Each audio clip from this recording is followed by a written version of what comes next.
guess I'm going to be building this on stream today. I got this in. I was pleasantly surprised. I didn't actually know what I'd get in, so I guess I should turn emote only off, actually.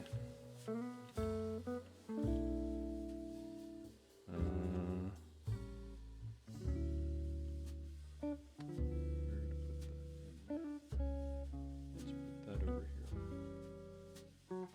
Okay. I don't think I'm logged in this account over here.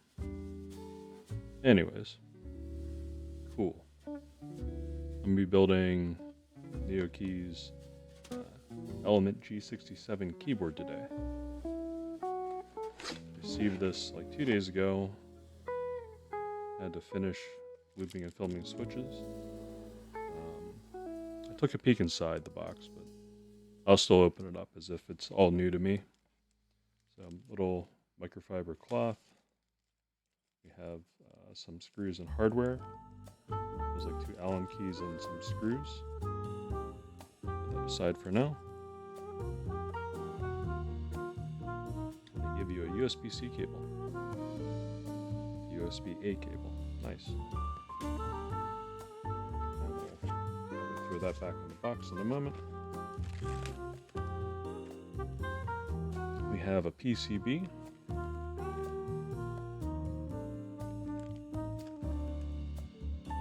Okay. Glow RGB daughter board JST connector over here. And I have mine in soldered. 96, hello.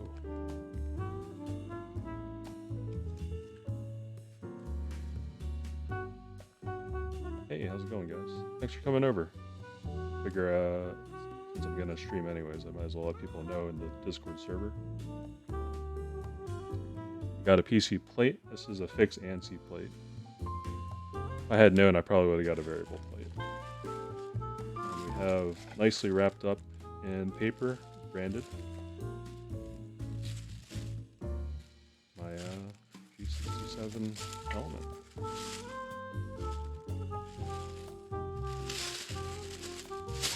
Lots of paper.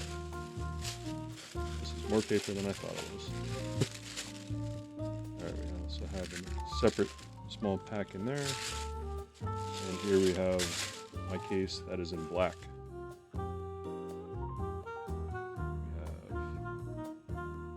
have PCB foam and case foam, as well as a daughter board connector and the JST cable already installed on it.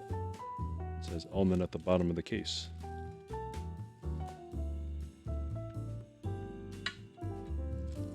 Quick look around the unit. It's actually the first time I've taken out of the wrapping.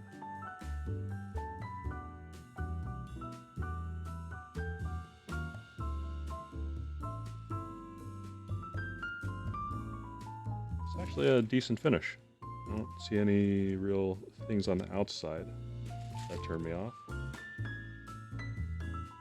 Inside, there's one little thing here in the corner, but that's not too bad. A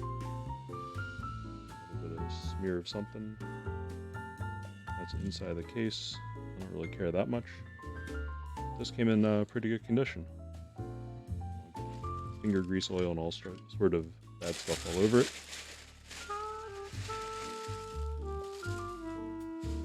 Yeah. I'll probably insert in some of my rotations at work. I'll probably end up bringing them in to the office and typing on it. And the cable I'll just put back in here. I won't use that. And microfiber cloth. Alright. Put the box to the side. And in this container, so we have the gaskets.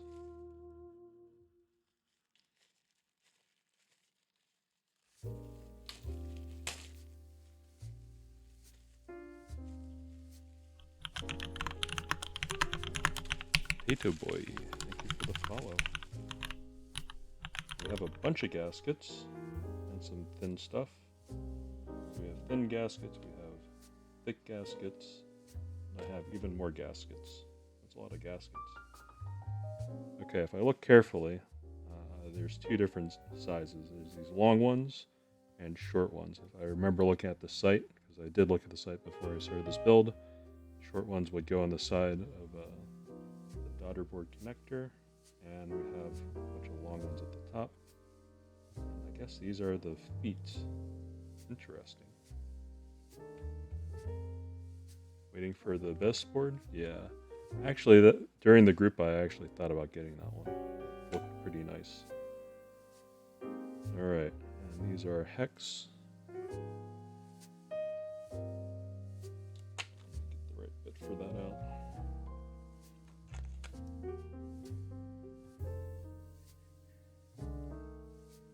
The size.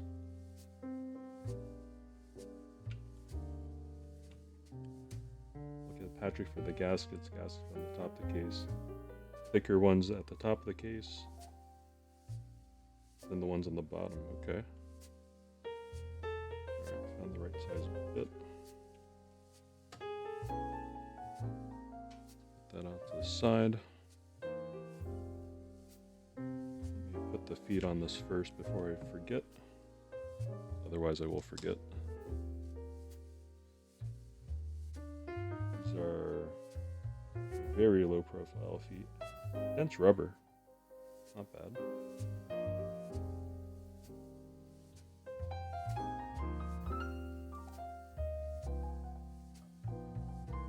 Anyways, how's everyone doing tonight? You guys doing well?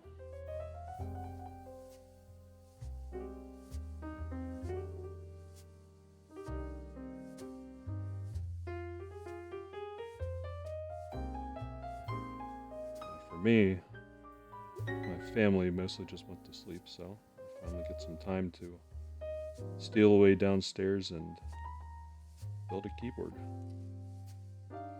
Which feels pretty good, I have to say.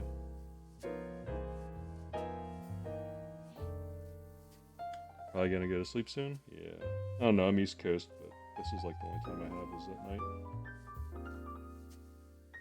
I try to make the most of it. Just stream whenever I can and build whatever I can. Yeah.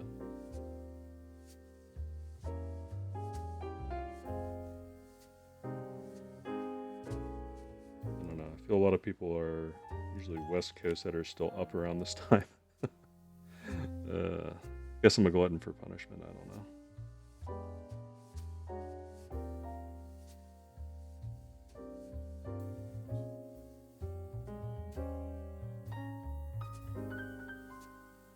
Alright.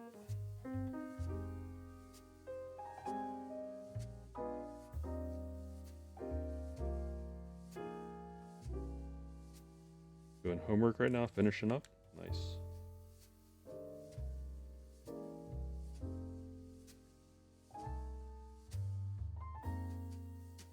We call it homework, except it's like my hobby now to just do keyboard stuff in my spare time for fun. Last night I spent most of the time lubing and filming these Alpaca switches up in the left-hand side of the screen. I'm going to cover up again conveniently.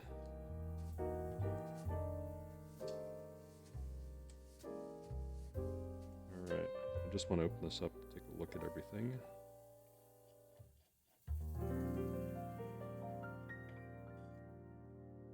That is a long screw.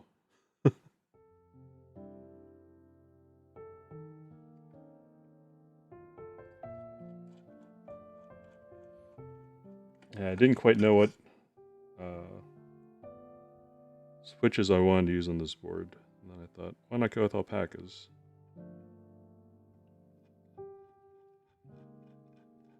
Because I received this board, I thought this was originally going to be a Gateron Q1. And I'm like, okay. I started preparing some lavender switches for that one. And I'm just like, okay, well, in this one I want it to be something different. Rather than lavenders, I decided to go with Alpaca since I just had them. After I bought them from Swag Keys some months ago, they were just sitting around. Like, I better use them. Yeah. They're pretty well like Switch. I can definitely see why, even lubing and filming them last night, they just felt nice, you know?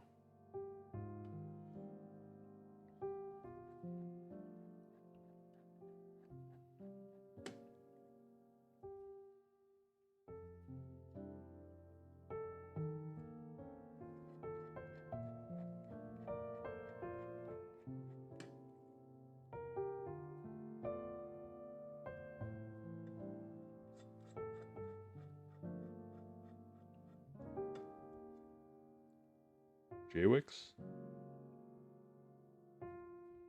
Yeah, that's another switch that I haven't bought yet, but something I definitely is on my list to try. Alright, comes apart easy enough. Main reason why I want to take this off is just to take another look at the finish.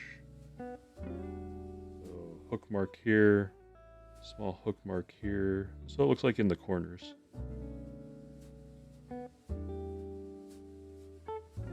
Underneath, I'm not going to worry about that too much. We have pretty deep channels on the bottom. We have decent channels on the top too. We have the daughter board that's already been installed. Looks like it's down tight. Let me just double check.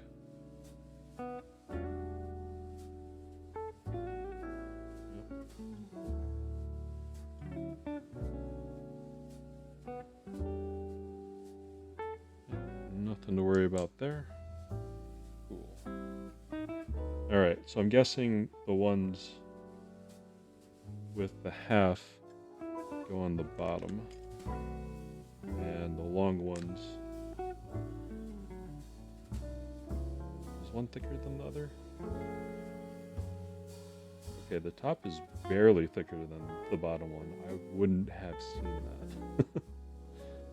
I like to think of myself as observant, but I'm not that observant. Very minor difference. These are all the right sizes. Nice. Alright, let me just throw the gaskets on.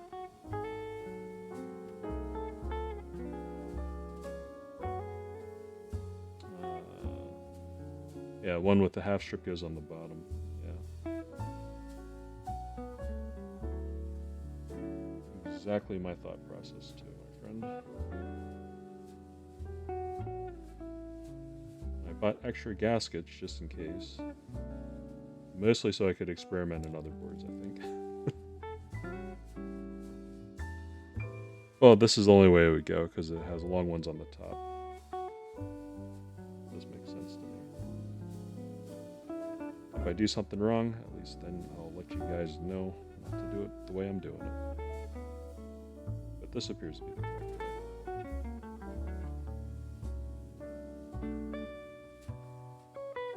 These are pretty plushy gaskets. I do like these. Glad I got extras. I can probably end up swapping out gaskets in some other boards that have either gone flat or might benefit from these thick boy gaskets.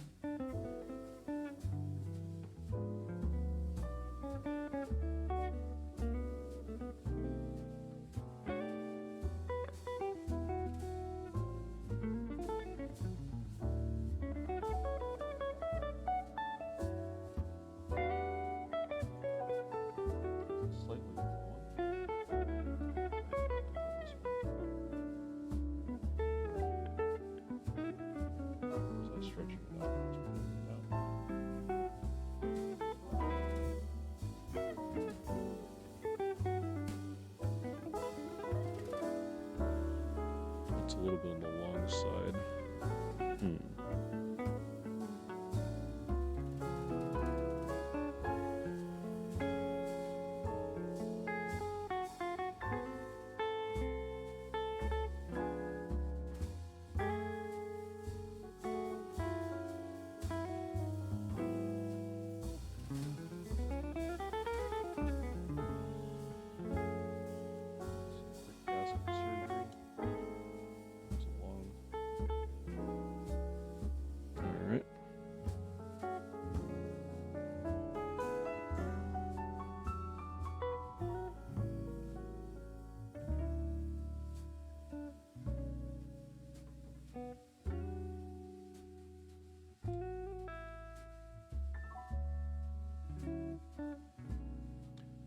Wait, are these... Did I get that one backwards? I may have gotten that one backwards. What size are these? I assume that the top and the bottom would have to be the same size, so... Might be a bad assumption. So we'll check that in a moment.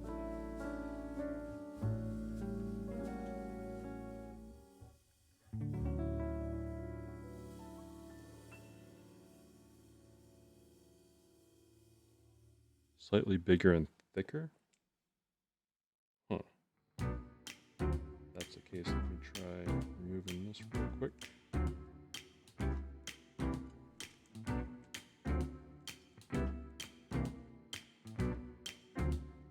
Confuse you also. Confuse me. And you're even telling me the right thing to do.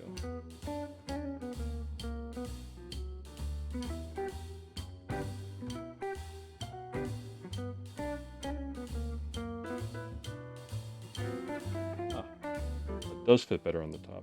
Okay. Guess I was wrong. Good thing I bought extra gaskets. How about that? So then these would go on the bottom. Okay. I can deal with that.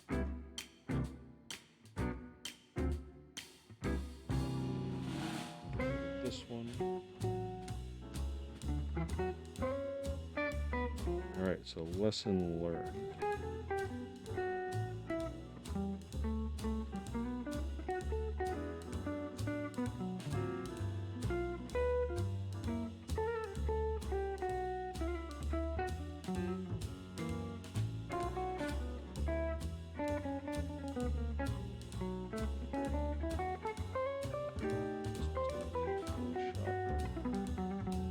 Alright. So these ones would go on the bottom then. Interesting.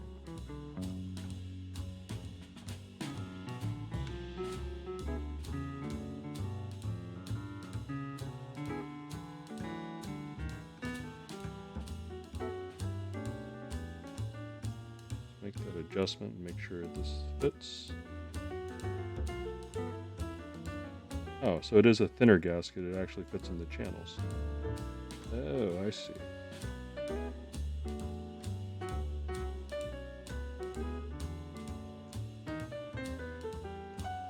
It does fit better. Okay. Alright. Figure the best one. I'll remove this one. It's probably just going to be ripping and tearing out what comes out of the channel. Trying to get as much of it in one piece as possible. Good thing I bought extra gaskets.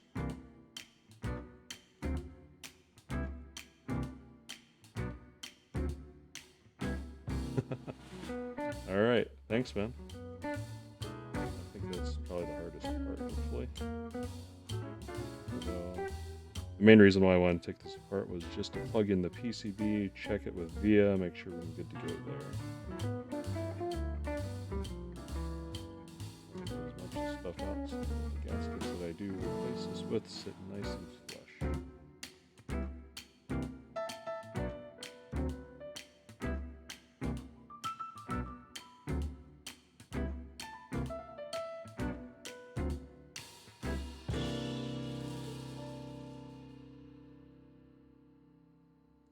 Thanks for stopping by, Potato Boy. Alright. We'll continue onwards.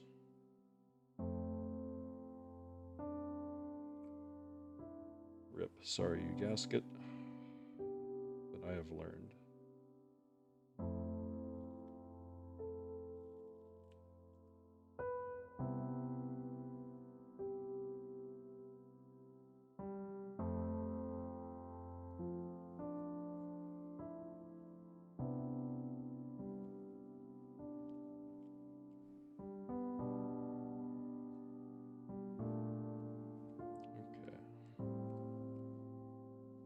This one fits fine.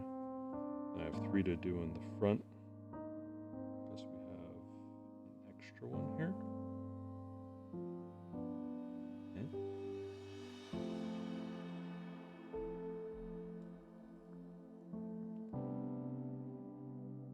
Let me put this over here.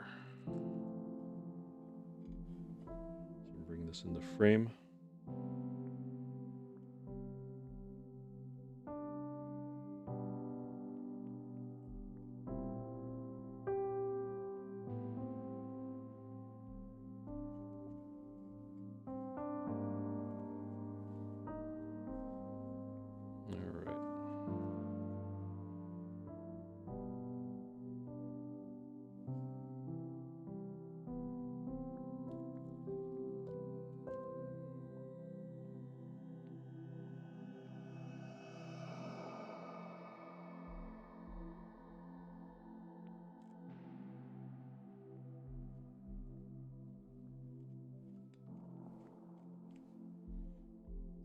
we go, that fits nicely.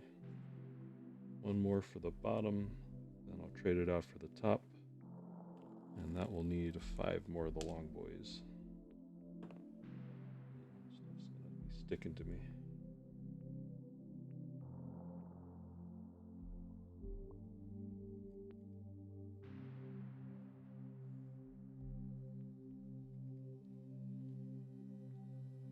Okay.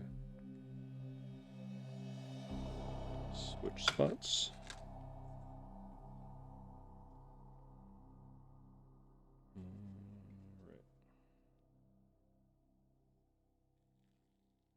This is a longer, thicker gasket. I can see that now.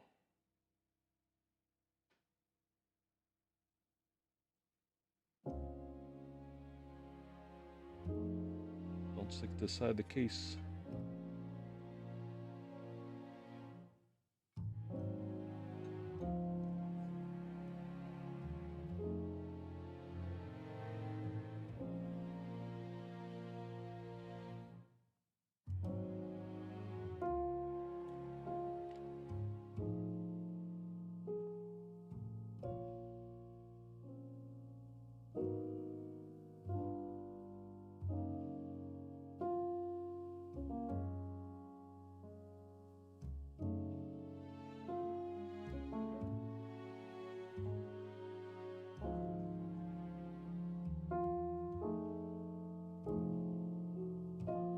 Something there. All right.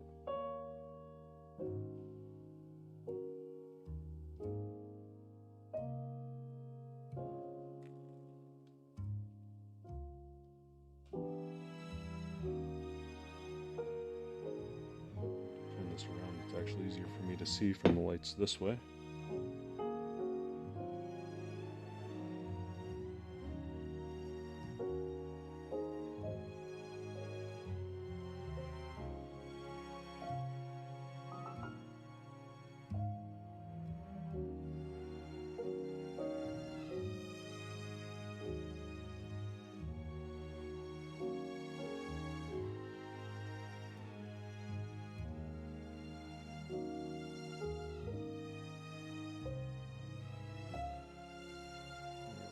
Sitting nicely. One more and I'll have to dig into my reserve stash.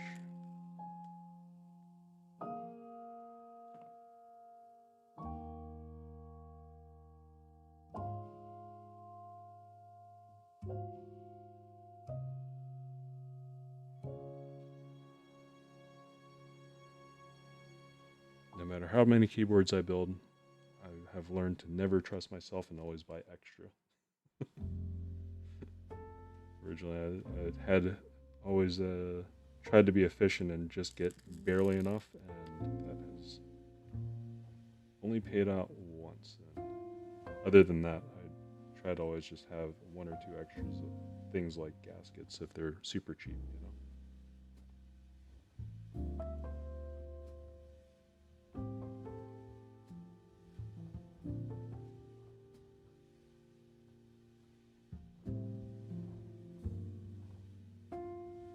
Or even if they're not cheap, I ended up buying later group buys as a part of more than one PCB for a lot of boards. You know, just in case. And I'll put those to the side. Garbage I'll roll up here. Throw that away later. And the real reason. Hypno, how's it going? Welcome to this build of my element board. Alright. Foam. Guess I need to find a new home for this for the moment. I'm doing well. How are you?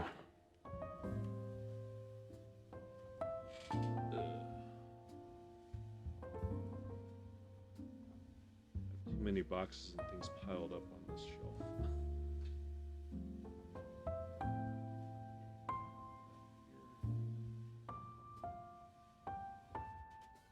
My little Segaha case on top.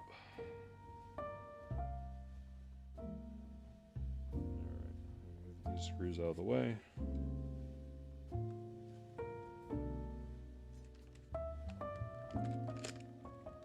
Let's see. PCB. Let me take it out of the bag. Let's have a good look. Mine is soldered, so I'll be soldering. Moved the neck the wrong way. Felt a shock from your head. Oof. Yeah. That's no fun. Good ESD bag. Always good to see ESD protection. Alright. Pretty basic looking black PCB. Looks like silver or some sort of tin on the lands and the pads. Okay. Looks like a pretty standard layout. They're just doing everything vertically. Everything's neatly stacked, which is cool to see. And we have down-firing RGB. Yeah, hopefully you're going to be okay. I hope you pull through, dude. Let me plug this in.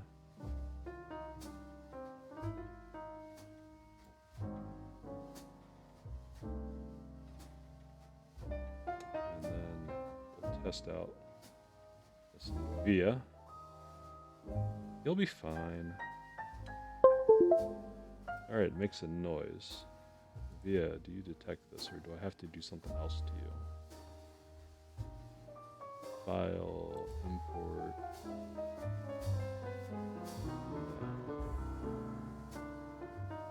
Let's see. Can I upload a definition to you?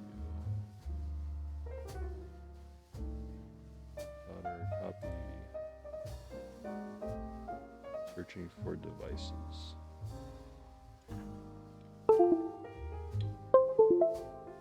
If I plug you back in, are you going to find it? No. So I grabbed the pallet G67 solder for VIA, and I'm trying to load that.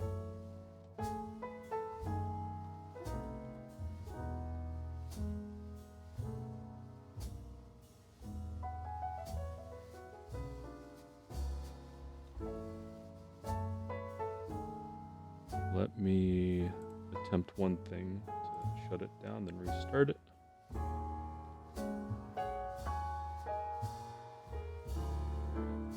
Start up VIA again.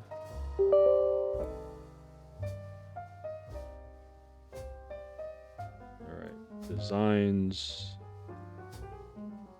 There's the file.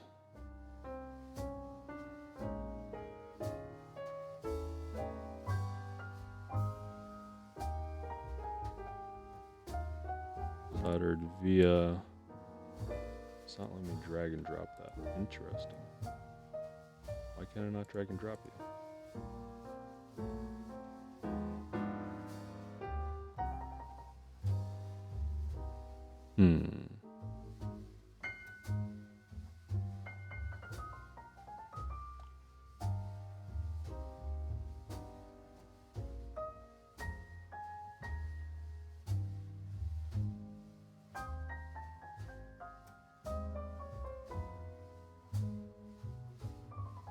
Let me try opening it just from WinRAR.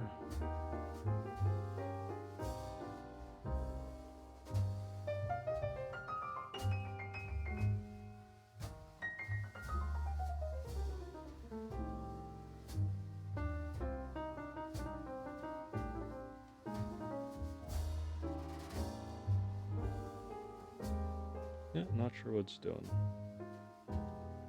Alright. Guess at the very least I can just force it to work this way though. Do you see it's doing stuff with LEDs? I'll have to figure out the programming in a moment. No?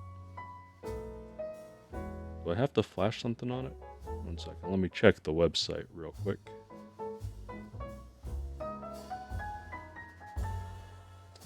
Resources, plate files,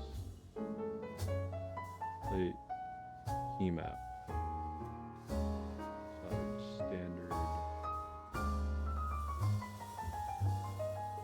What is in this file folder?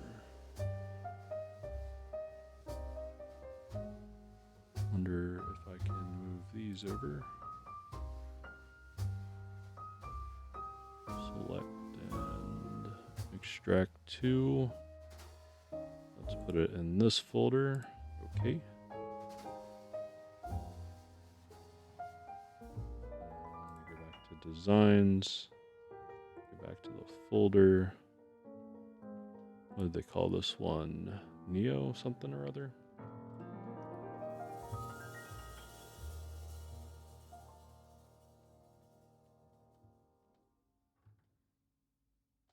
Look around my microphone to make sure I can find the right one.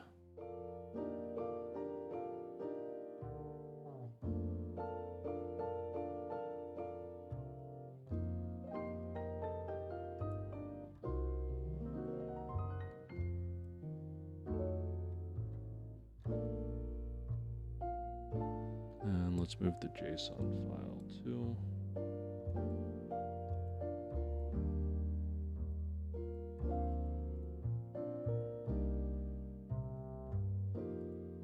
Load definition.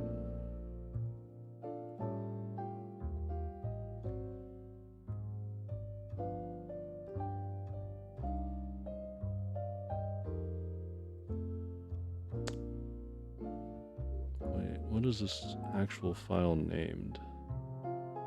Okay, so that is a .hex, and this is the .json. Why is it not finding this one? What is it doing?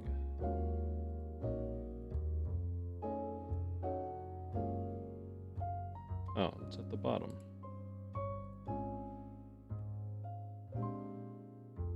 Alright, restarting it one more time.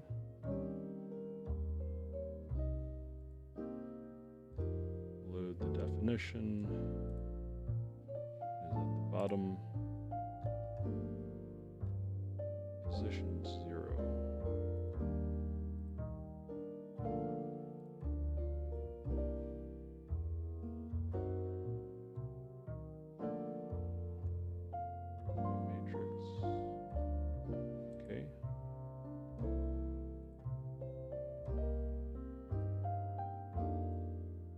Definition has been loaded. All right. Go back to this. We'll load now.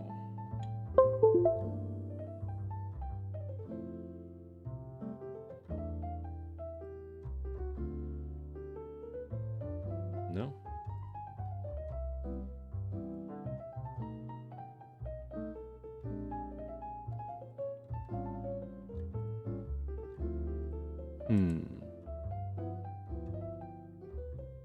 What went wrong with this file, though? I'm very confused as to why that is not loading. Was there anything wrong with the JSON files that were on the website for VIA?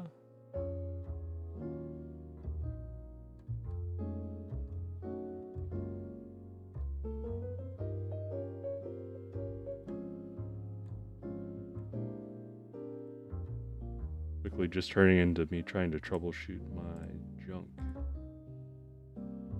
Unexpected tokens in JSON at position 0. Open up the file.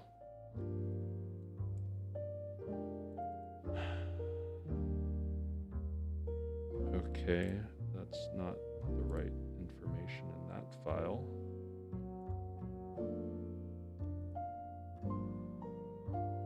What was in this file then? Was that for...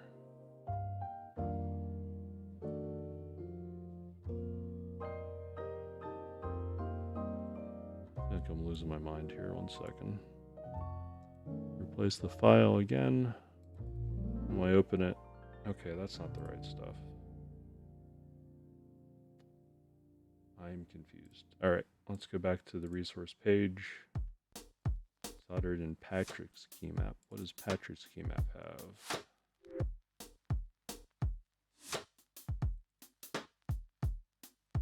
That also...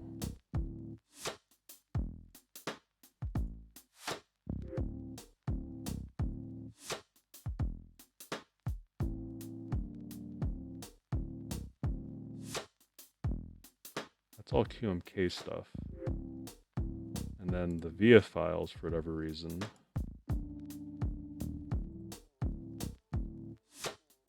it says palette, and that was not loading. Why were you not loading?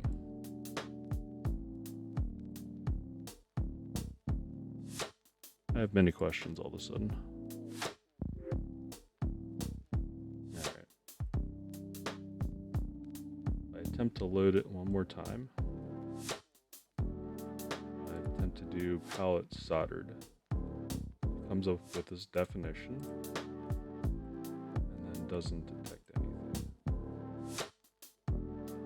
I am using 1.3.1. Plug the daughter board into the PCB.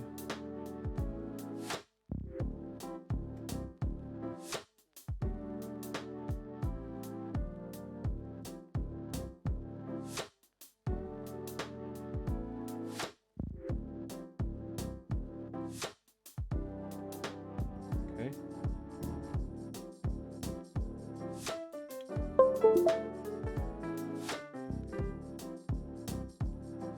Still doesn't detect the device. I've loaded that.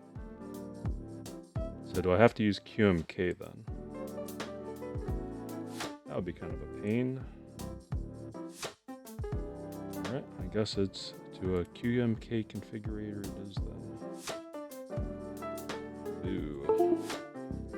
That doesn't feel good.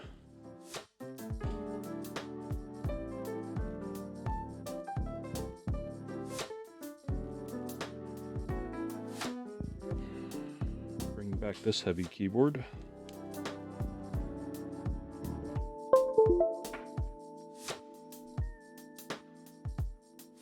Alright, QMK.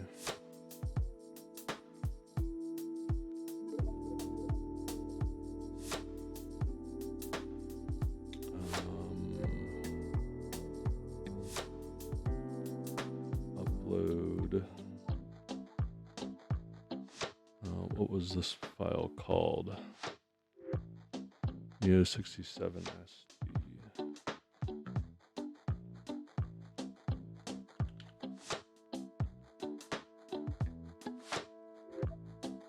Neo67 SD.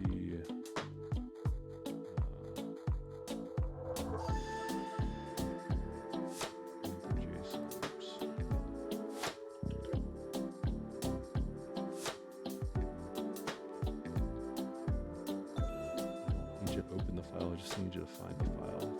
Thank you. Open. I guess I should show what I'm doing.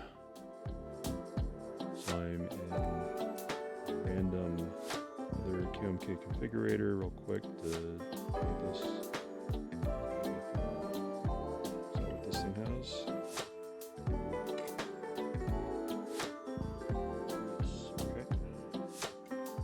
It is detecting the right stuff. Key maps. Backspace.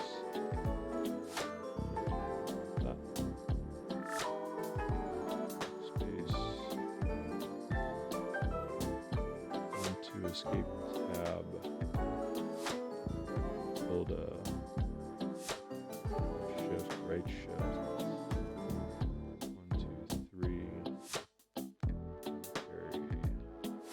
Control, shift, enter. Okay. Quantum settings, name, brightness, boot magic and everything. Save the configuration real quick.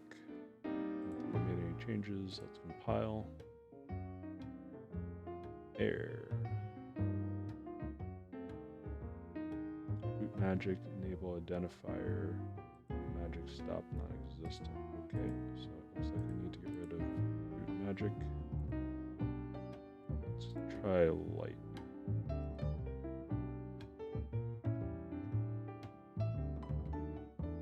Error, quantum. Interesting. No. Save the configuration just in case I want to figure out what I did with this later. Will you compile now? No. Error command line. RGB light limit value unidentified.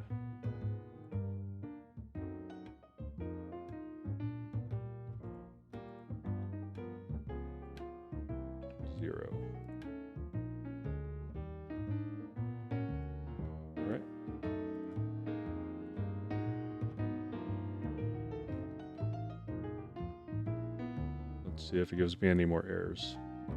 Aha. There we go. I'll save that. 1. Sure, let's call that 1. No, that already has something named 1. I'll name it that. File, close that.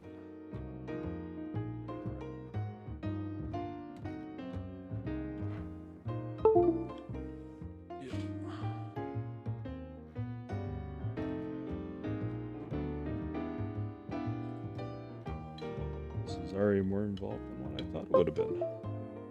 And here I was just hoping that VIA would magically work for me. Boo. Let's see, what do I have? Probably gonna have to get drivers up for this. So,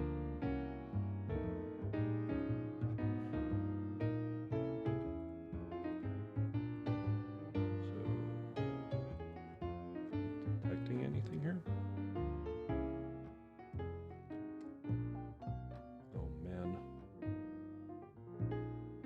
Please download the newer version. Error reporting, WinSub-lib. That shouldn't matter.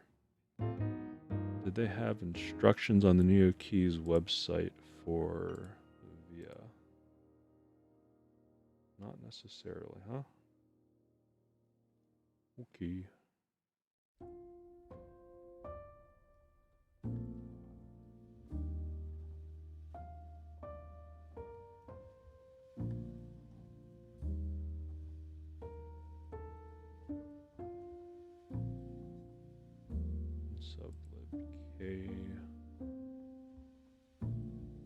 Actually, I should see if QMK detects it first.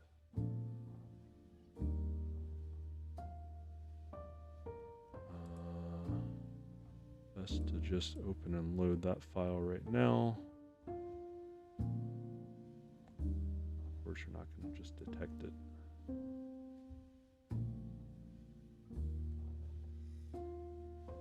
And of course, it's not going to find it. Let's search for Neo as a keyword again.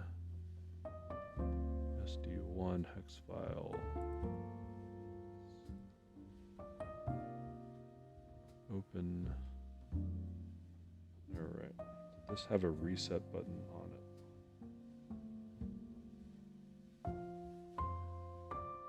Alright, let's try that.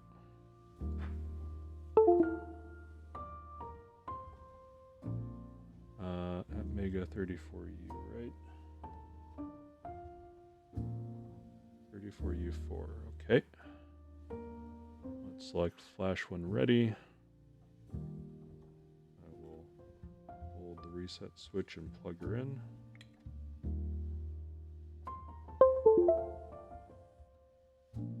No drivers, okay. So I do need to go back and install drivers. Close QMK, go ZA diag again. Now I need to guess which drivers to install for this. WinUSB, WinSublib32, K variant. Let me try this and see if it works.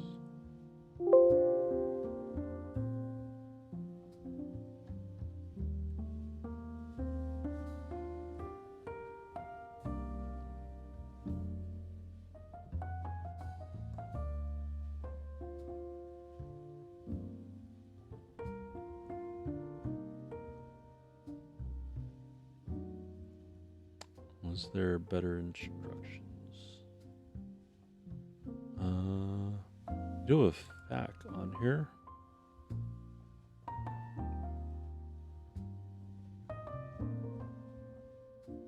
options.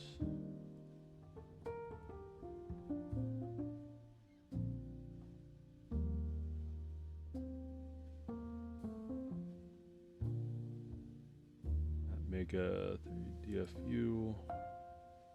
Alright. Unsub-lib. Install.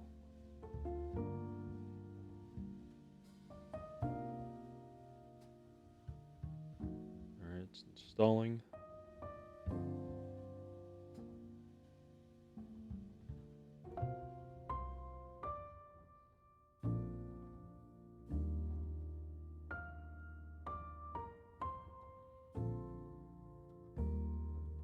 So quickly looking at the FAQ here.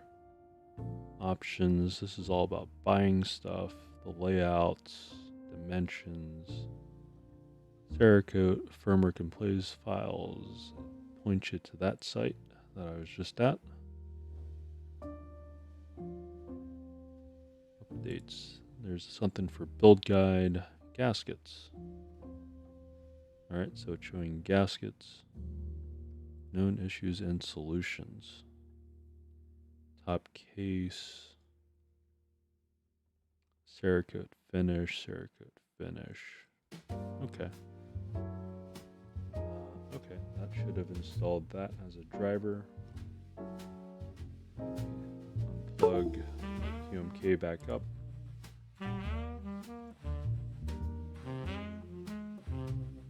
Selecting flash when ready. Let's see if this actually works for me. Hold reset, plug it back in.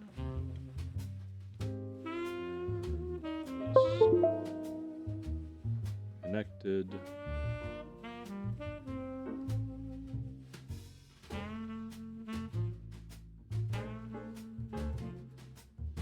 it not going to flash?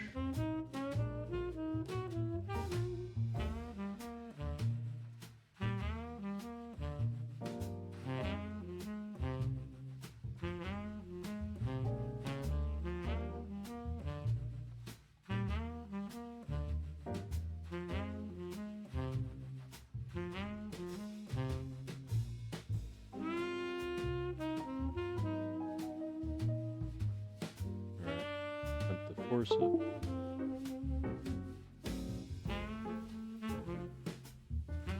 Okay.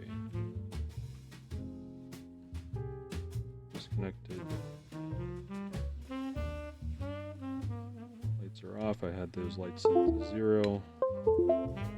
Try plugging it back in. I'll bring up VIA. Won't be in there. But will it recognize key presses now? Okay. At least I can test the PCB. 1, 2.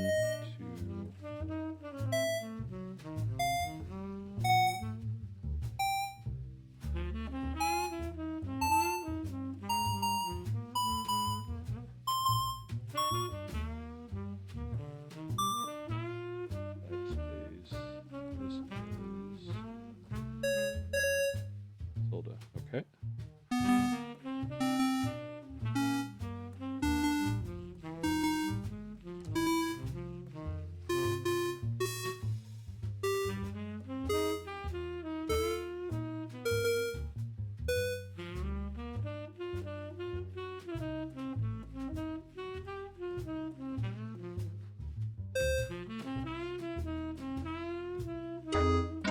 That's delete.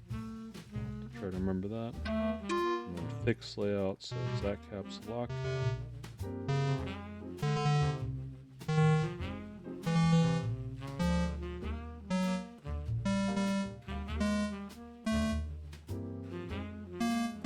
Enter. Not the ISO variety. Page up. What is this? End?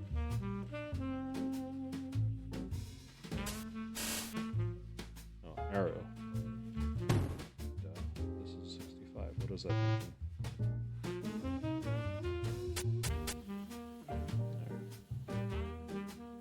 Next row, shift. Okay.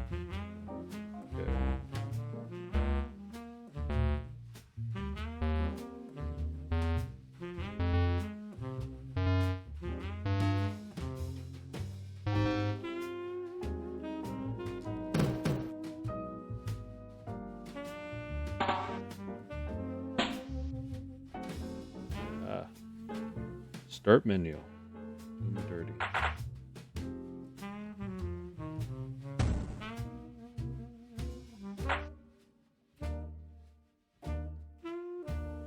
So that's going to be the function.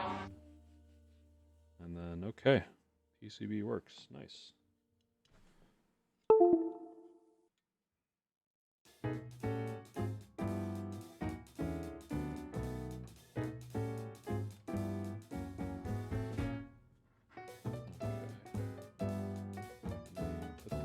Screws somewhere for the moment so I don't lose them. Plate.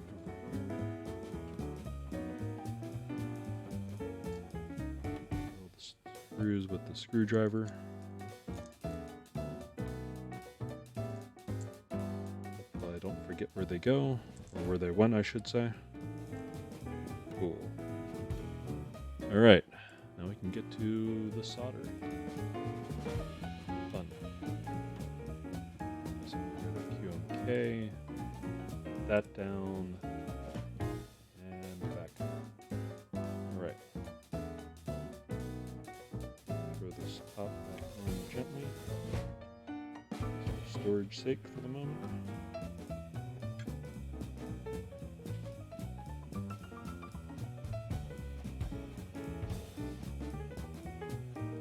Alright.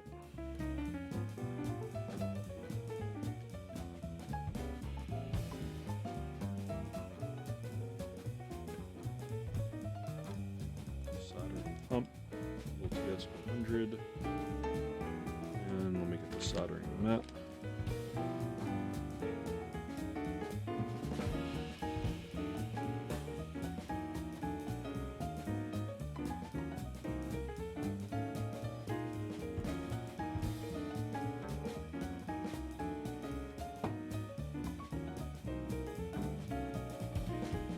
Here.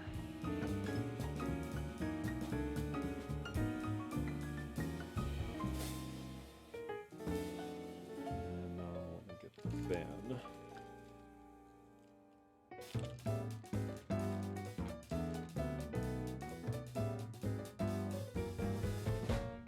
Cleaning solution. Alright, let me plug stuff in. I'll be right back.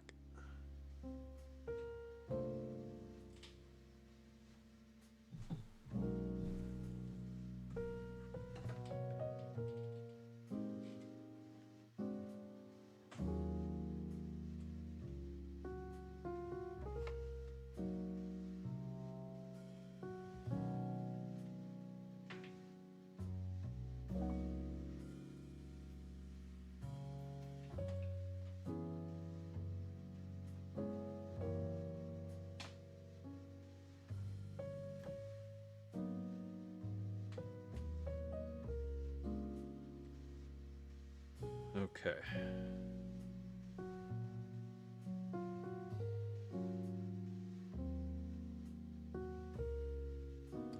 So I'll need this. And I guess the first question is, do I want to build it with plate foam?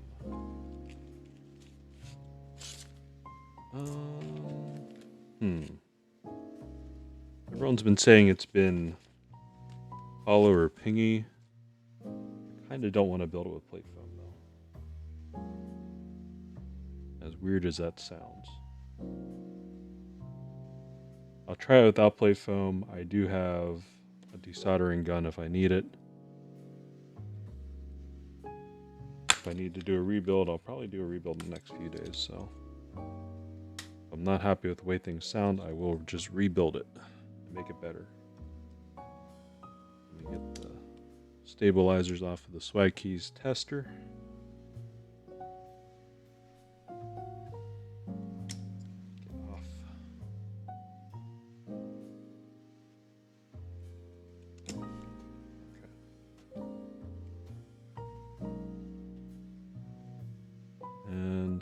Transfer them onto here. Oh. Change out the bits really quick. Screwdriver. And I'll do them up.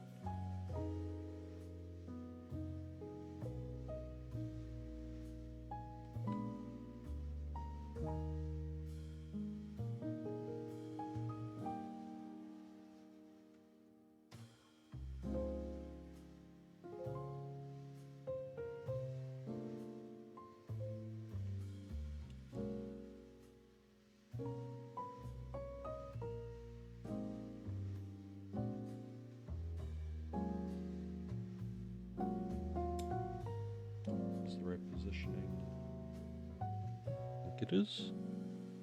I should just double and triple check before I solder something the wrong way. There's a space bar. Goes in this slot here. And that appears to be correct.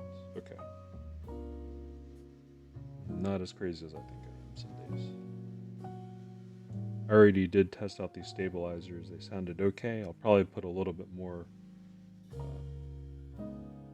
Krytox in them, 205 grade 2, after I finish everything up and retest the stabilizers. Let me get them all in and situated first. I'll throw the plate on with a few loose switches, and then I will see how these sound on the board. Do a little bit of light tuning with adding a little bit more grease.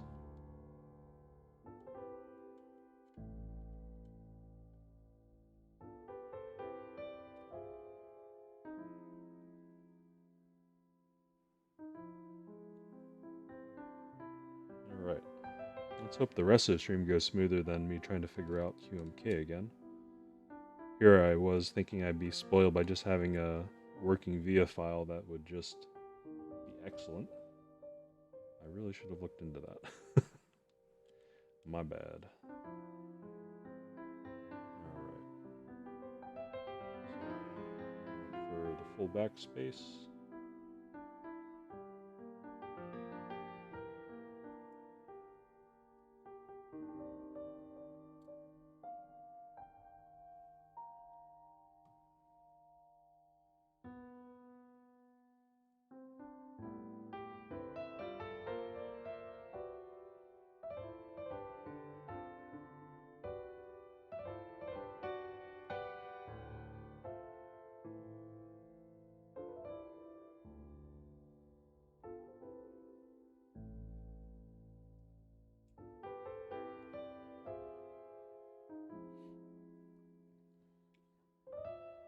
Enter, then I'll need left shift.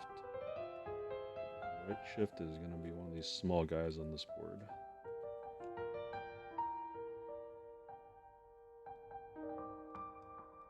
Come to think of it, this is actually my first build of a 65% board.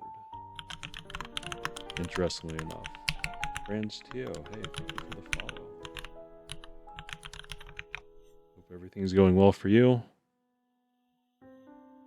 Watch me struggle through trying to keep my sanity with doing this on stream, having to fight the QMK bot. Well, I think it's done now for QMK. So hopefully it's all smooth sailing from here. Unless I do something dumb or forget to do something, which could happen.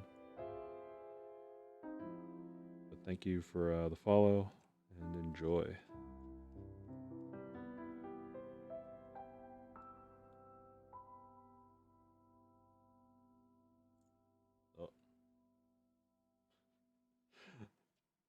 Crusade magnetized the shaft of the screwdriver, and I just managed to hold on to the little washer. My fingers feel too old and fat for this.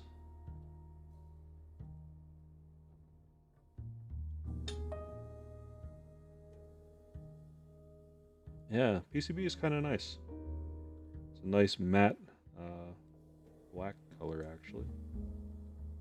Pretty logically arranged. The back of it actually looks pretty nice and organized. All the diodes are up and down in line. Nothing's too far out of place. Definitely easy to solder all the points that you need. And then later, if I wanted to tape mod, it would be kind of easy to do and not get any of the major components. So. Does feel good. And I'm thinking this board will probably need a little bit of help with some sort of tape mod. I tend to do my crazy stuff with basically Kapton tape on the back of it. But if this case sounds hollow and pingy, I probably will end up doing a mix of polyfill and some tape on the actual case itself. I'll just sort of build it with case foam, no plate foam for the first go around, see how that is, and then play around with it. We'll see what it sounds like.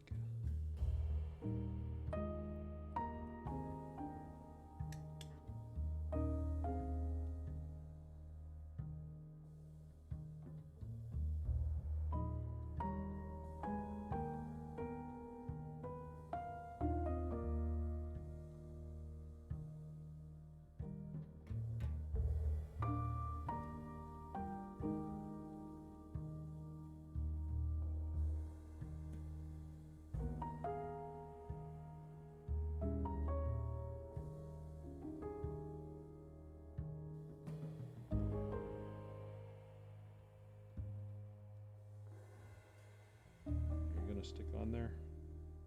There we go.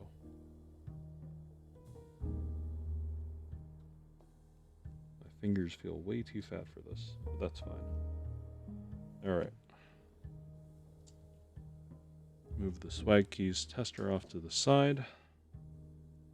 And let's insert some switches.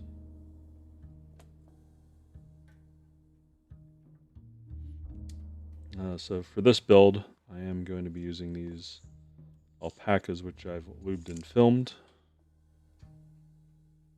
I do like these switches. They felt quite nice when I was lubing and filming them. So hopefully they are just as nice in this build.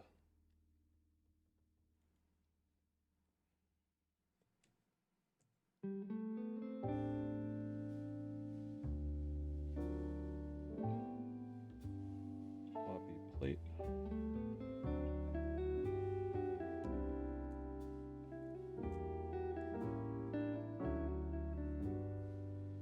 Try to get a few of these in.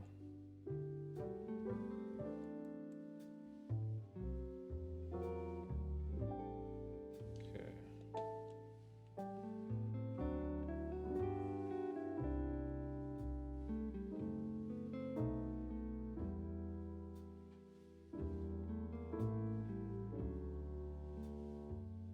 Are these pins bent, or is this plate just not aligning as nicely? And is slightly bent. Okay. Bend it back. Use the fingernail carefully for that.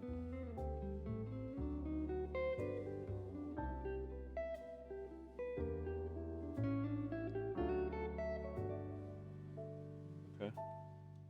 This plate is tight enough that it's going to be okay.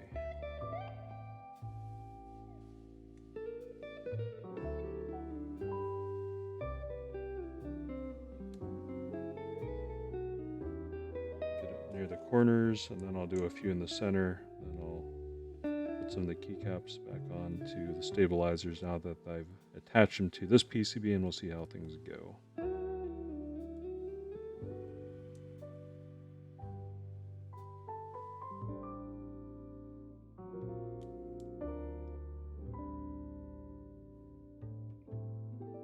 Okay.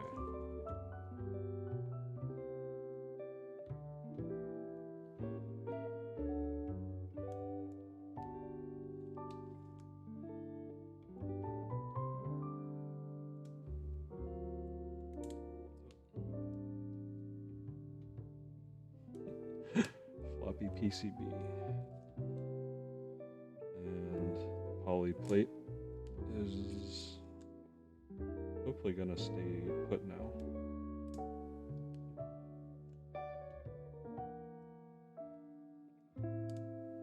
Okay. I think that's gonna stay put. Let's bring the space bar back out. Test the stabilizer. I got BDZ all over it already. Gross.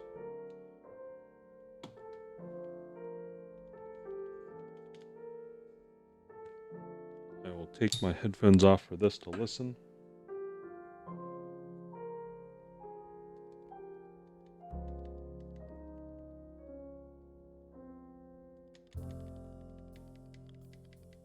I do have a downward expander, so you probably cannot hear it. Sounds okay.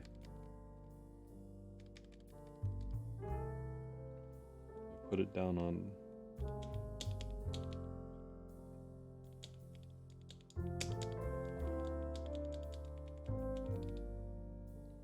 spacebar sounds okay. What about the other ones? Enter.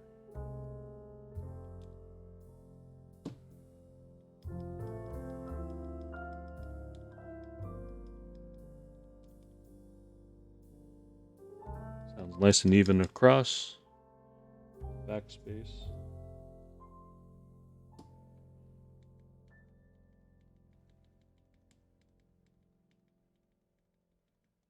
Sounds good.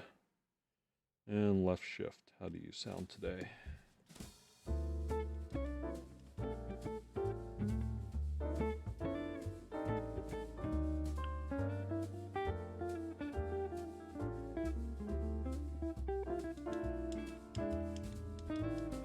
Okay. Stabilizers sound okay. Let me try to recover these, and of course we're going to pull the switches out. Oh, you poor PC plate.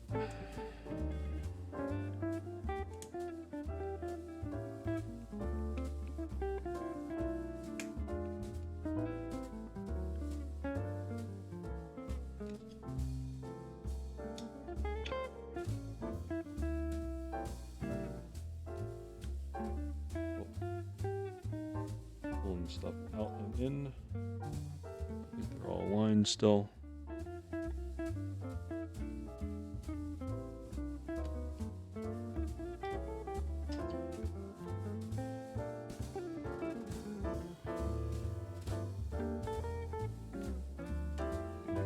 Least backspace. All right. Now back to putting switches into this.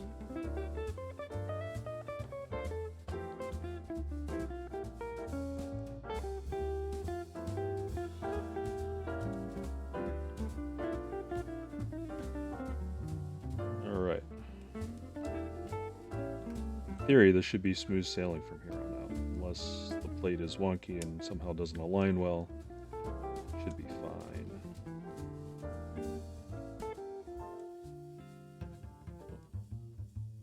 Make sure it's actually grabbing the switches fully. There we go.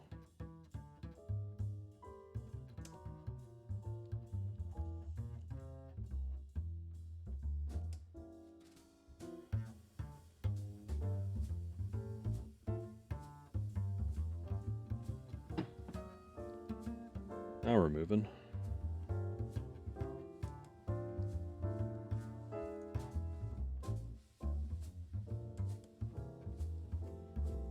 I think this is actually going to sound alright, as long as it doesn't sound hollow. It does. Like I said, I do have some polyfill in a bag that I can throw in. I can also do a little bit of the tape modding, although I'm going to do it in a weird and unconventional way. If I do tape mod it, it'll be with Kapton tape on the back of the board and maybe on the case too, if it sounds like it's reflection from the case. So I don't think anyone else really advocates using Kapton tape, but I kind of like it. It's a safe thing, I guess.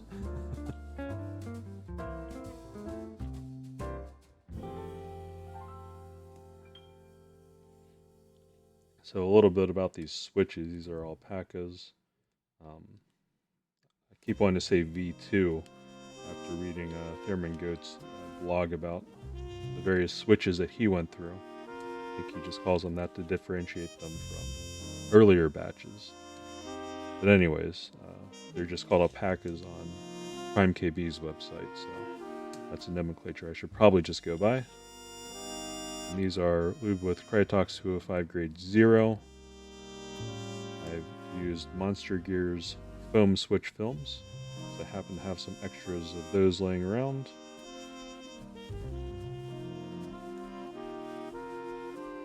I've used stock springs for this build, which is fine for me. They're 63.5 gram, I believe. And they feel just fine. I have lubed the ends of the springs rather than bag lubing springs with just a house blend mix of Krytox 205 grade 0, or sorry, 205 grade 2, and GPL 105. The main reason why I do that is because I want something a little bit thicker than 105 GPL, but it doesn't need to be super thick on those.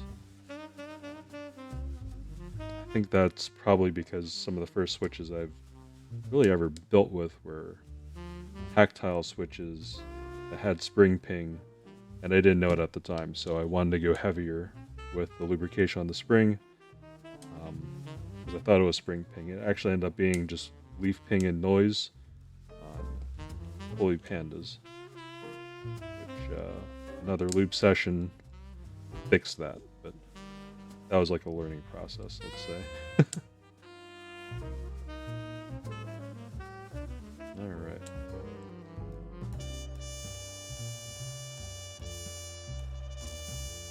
Make sure the switches are actually in the plate well.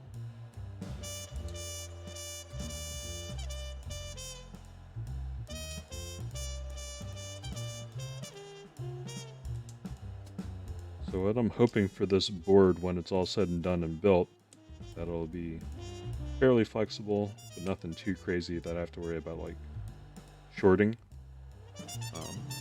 And just to have something different rather than bringing a GMMK Pro to work or a Keycaps Q1 that I've yet to build that's sitting right next to me.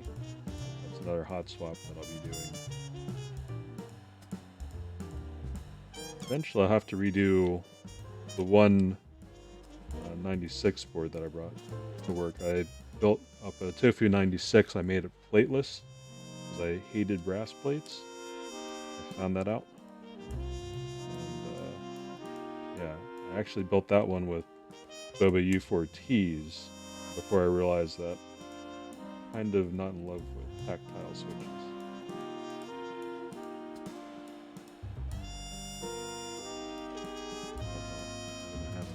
Some prying action to make sure that these are seated correctly.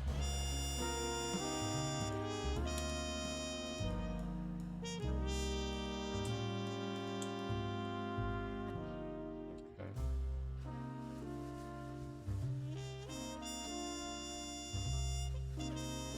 Alright, now they're seated correctly. Whenever I solder these things down, I'm really paranoid about with how flexible this PC plate happens to be. Oh well.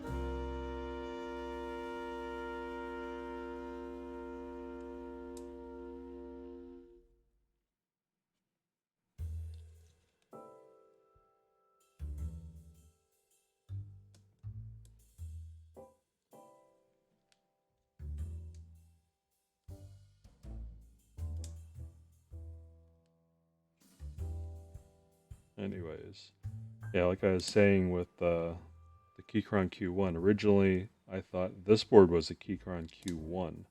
So I got a shipping notification from like Hong Kong, and it was incoming and is under DHL, so I didn't exactly know what I was getting because I had several things coming at sort of the same time. And it happened to be the Element board, which I was kind of pleasantly surprised about because I had almost forgotten about it shipping. I remember looking up in Discord and saying, well, by the time that arrives, I probably will have time to have built the Keycaps Q1, which just arrived a few days ago, actually, right after this board arrived.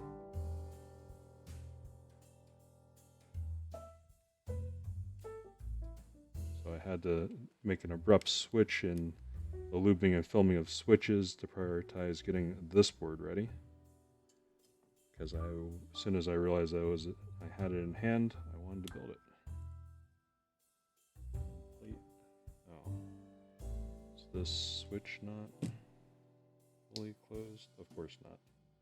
Okay, that explains my problem. Much better. Now it just fits right into place. it's user error, it's builder error. It's probably my fault. Okay.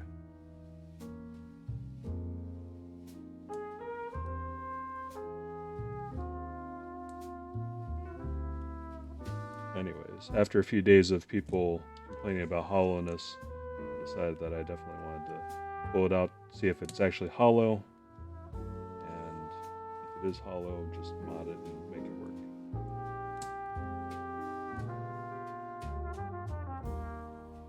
Because for myself, that's part of the reason why I got into this hobby was, I guess, the light tinkering aspect and wanting to make things to my own taste and liking. So I don't mind, doing the little bit of extra customization or using polyfill or anything like that. I think it's kind of fun. As long as it doesn't sound like my wife's keyboard, which I built with just the worst, most atrocious clicky switches possible, everything will be okay. Sounds like that board I've done wrong.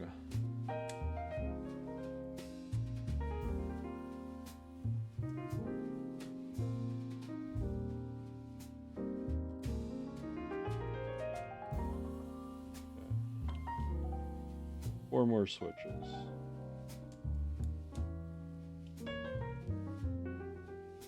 Then I'll have to check a few more times to make sure that the switches are actually into the plate before I begin soldering, because otherwise that could just be a serious waste of my time.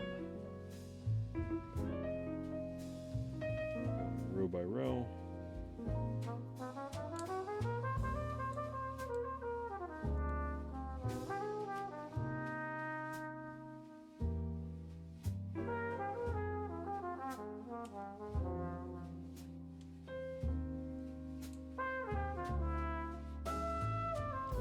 That there's weight around them and support, just sort of push them in and they should just fall into place if they weren't already. Nice, beautiful. Alright, I don't think I'm going to have to press down on this when I solder it. Let me just do another double check to make sure I have the pins sticking through, that I haven't bent anything. I have to bring it up for closer inspection because I'm getting old. Alright, looks good. Looks good.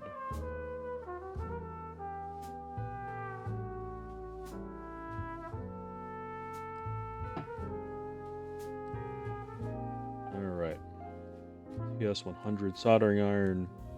I'm going to bring this up to 350C for my soldering tonight. I'm just using a flat chisel tip just to make it simple for myself. Beginning of every soldering session, if I haven't soldered in the last day or so, I'll start by retinning the tip. Always a good practice to have. As this comes up to temperature, I'm going to throw on the fan filter so you don't have to hear that whining.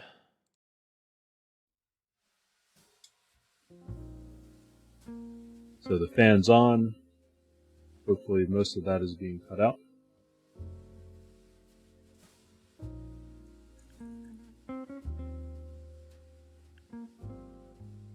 Alright, we're at 350. Let me start by tinning the tip.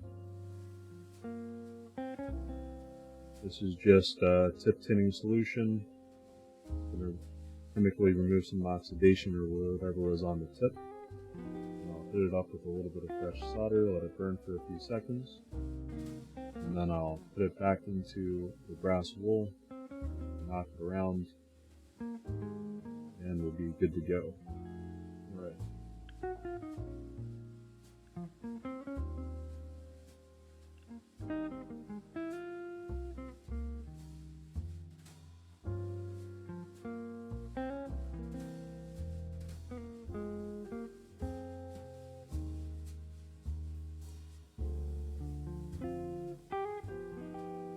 I'm paranoid for the anchor tips. I'll actually get the anchor points in first on the four corners and then right down the middle of the board. That way I have a system doing things and I don't have to question myself so much later on as to why things are wonky. I don't have myself to blame.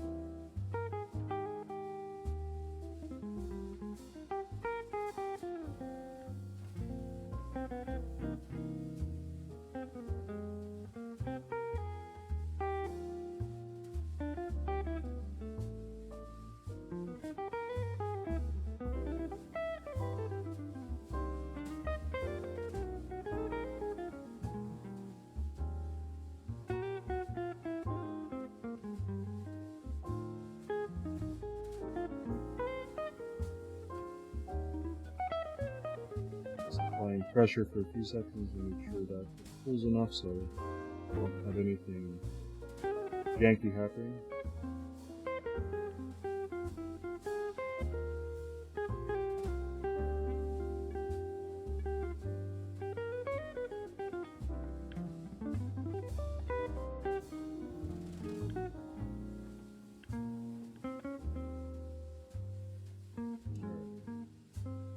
Those look good, and I'm just going to go down the middle.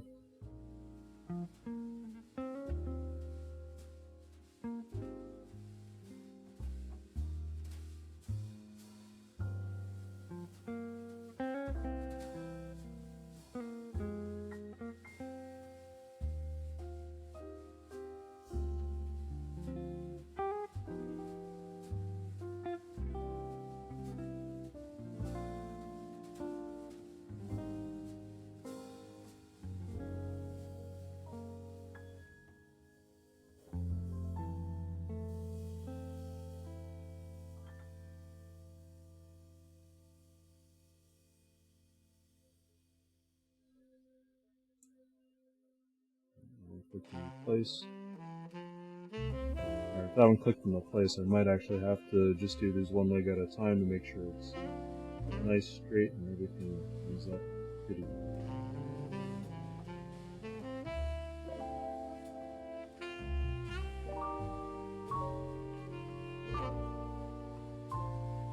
So the last thing you want is have to redo everything right after building the board.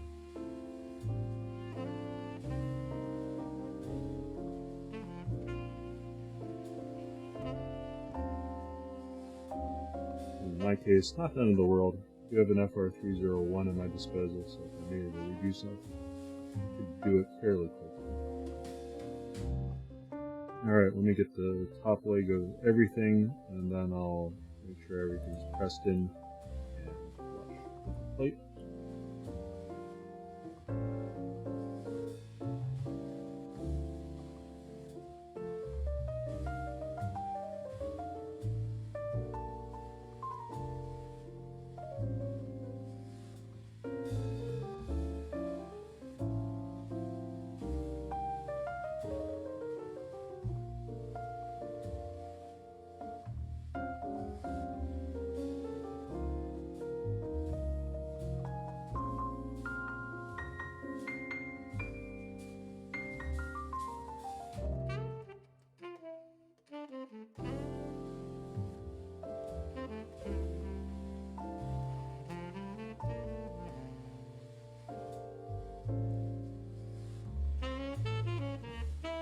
Some of this stuff a little bit.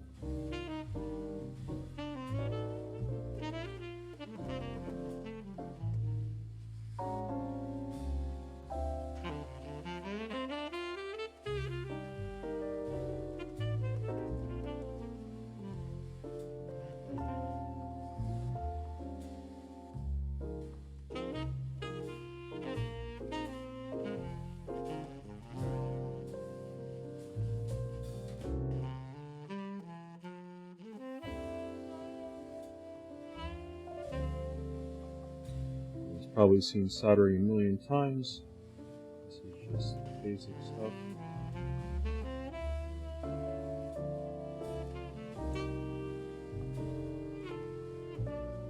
Put it in place a little bit.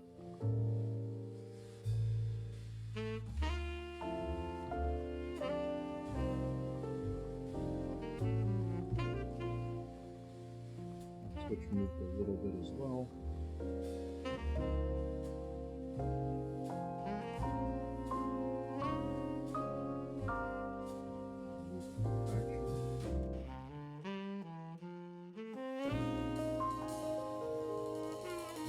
Quite a bit. We'll make a sound.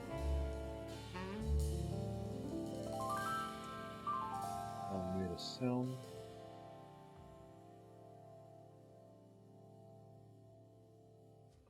In the end, I just want to make sure these switches are making good contact with the PCB, are nice, flush, and level, and will be straight. Especially with the way that this PCB is flexy, and the plate is also flexy. Just want to make sure everything has a good solid contact so I don't have to worry about it.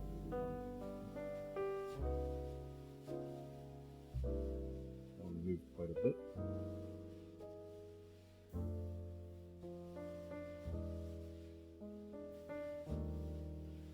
And then to do this, if you're unfamiliar, I'm basically just reflowing the solder, pressing down on the switch itself, and then holding it for like half a second to make sure that it comes back to a solid state before I move on. And I'll just finish soldering in the top.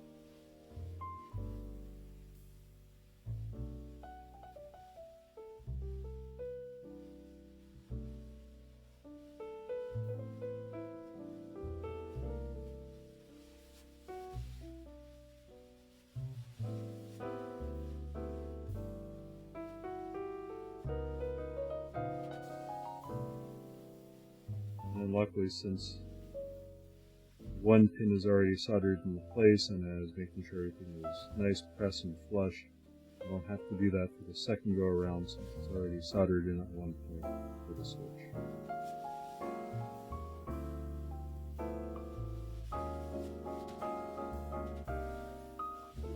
And again, this is mostly just about making sure everything's consistent. I'm just going to take a quick look.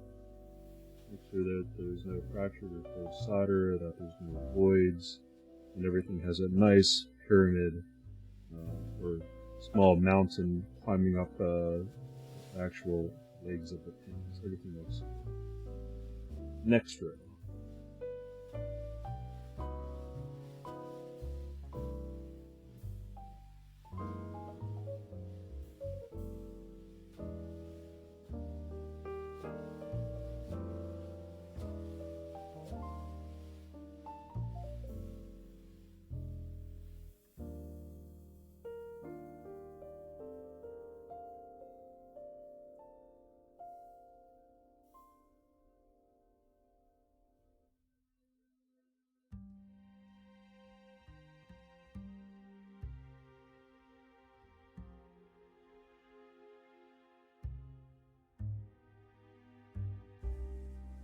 Alright.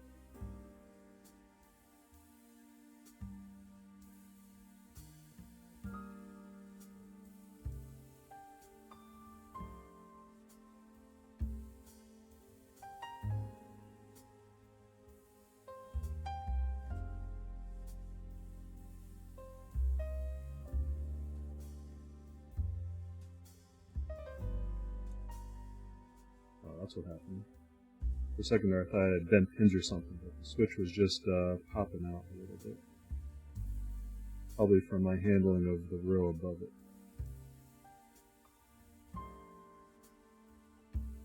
Alright. Back to aligning switches again. Try to do that in this way. Alright, and pop a little bit. And solid.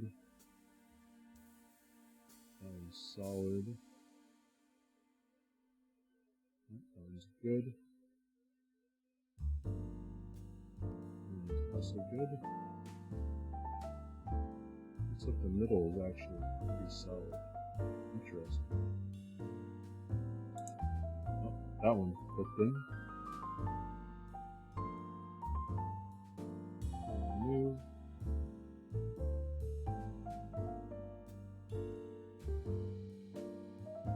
Solid.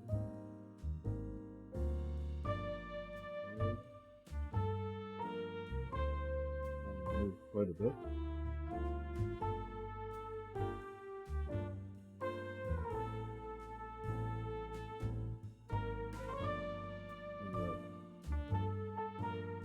Solder this whole second row.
off a little bit. Keep going.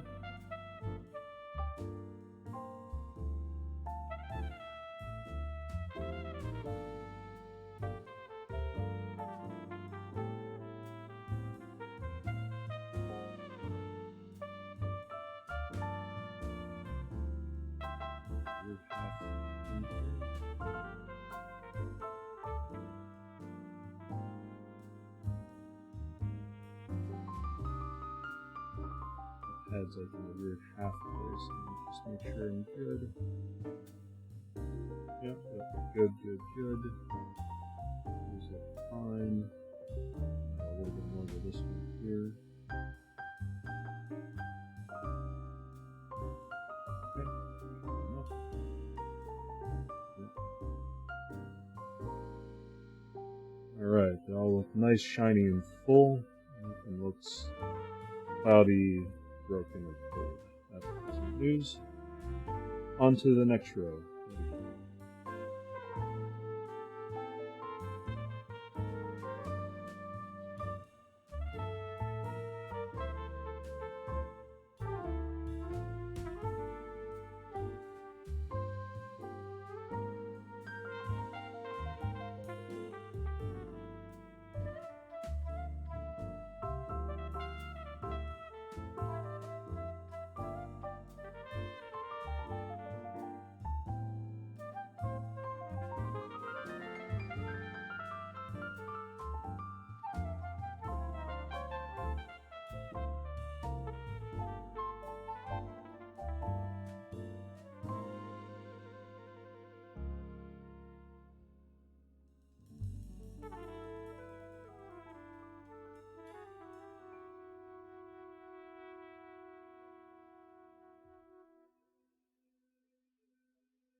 Pressing in and straightening as we go.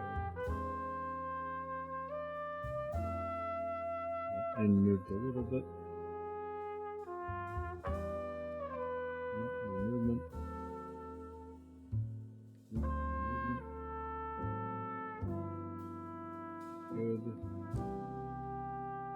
Good. That clicked.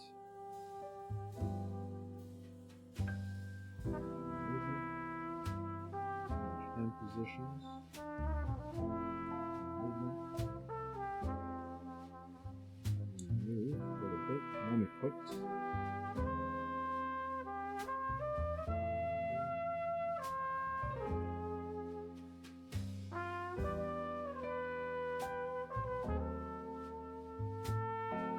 Move.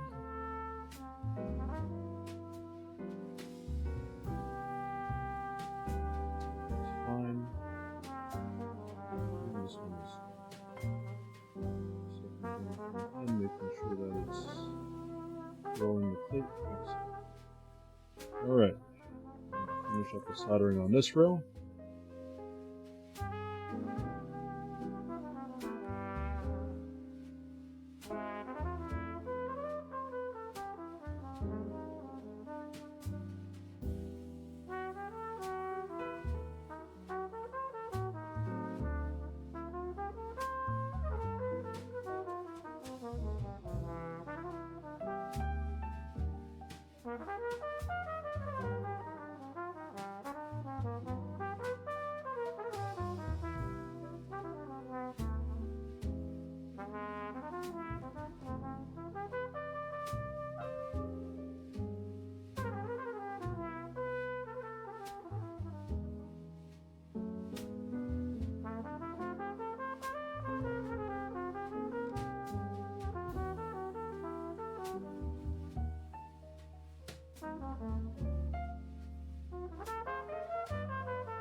Alright. On to the fourth row.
Top down is a bit blurry. Unfortunately, it's a GoPro, so it's more than likely just the potato quality of the camera itself, my friend. I apologize about that. But if I'm being perfectly honest, yeah, I probably should look into upgrading my gear at some point if I want to keep streaming to people and having people be able to see what's going on. I mean, I guess I could try to make it autofocus down. It's probably reading the text of this or something like that. It's probably getting the top of my hand and maybe the background. I'm not really sure. Could be worse, but definitely could be better. Honestly, my first priority really when setting up the stream was audio quality, because that was the biggest thing that I hated tuning in and just hearing just crap audio. This is me personally, someone that spends money on headphones and IEMs and things like that. So I guess that was more or less just me being selfish by a little bit. I don't know. In the future, I'll have to look into upgrading my camera solution. It definitely doesn't do a good job of being a top-down view, does it?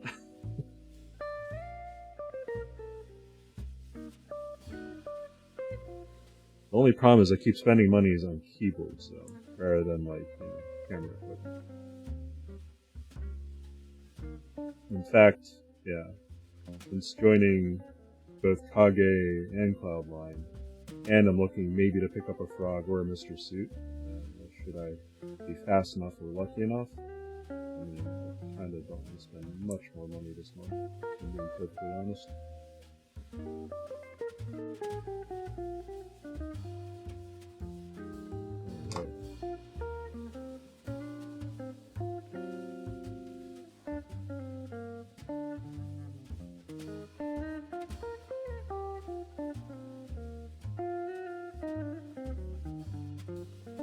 But yeah. Looking forward to Mr. Suit. Oh, so Freeburg TKL, I'm actually super excited about that. I was reading through it again. I thought originally it was going to be, they were going to try to emulate Gummy O-Ring. I'm very happy to see that they're going to be doing top mount. I think that's going to be an excellent game. I'm probably going to get more use out of that than I will either my Cloudline or my Kage whenever I get those in. Just because I won't be afraid to bring it in the office, I will bring it places and actually type on it. You know? So I'm actually very excited about that. And from the looks of the early design, it looks like they're going for something similar to the Jane Bottom and fairly conservative styling. So it should be fine. I'm actually very excited about that one. Pretty much almost as excited as I am about the other higher end stuff, because again, I'll probably end up using it more.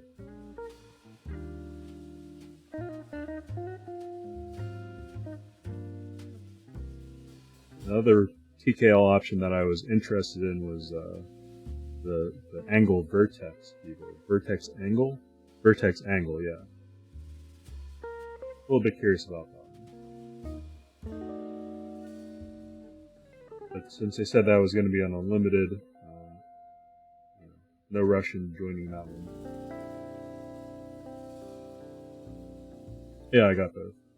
I was lucky enough to get a W on the Cloudline, because originally I was going for the F284, but I took an L on that. So.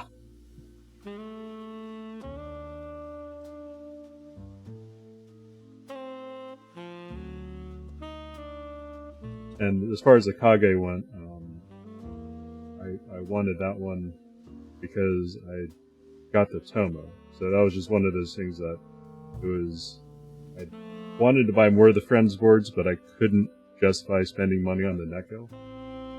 Because I haven't really used the 40, I'm not even sure if I'd like it. So I say that as someone that regularly will pick up a phone and type out a message on that 40%. I'm not sure if I'd like it on a keyboard.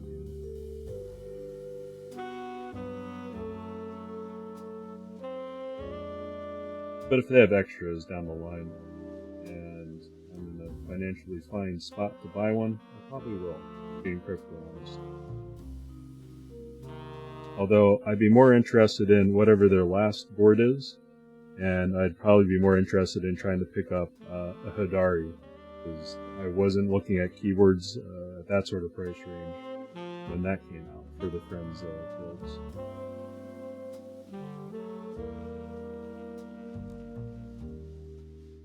But they've surprised me with pretty much all the boards that they have put out so far.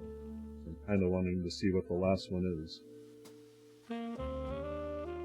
Should be coming up in, like, I guess another 2 months, right around December. They'll probably have that group by. I'm anticipating what it is, because I don't actually know.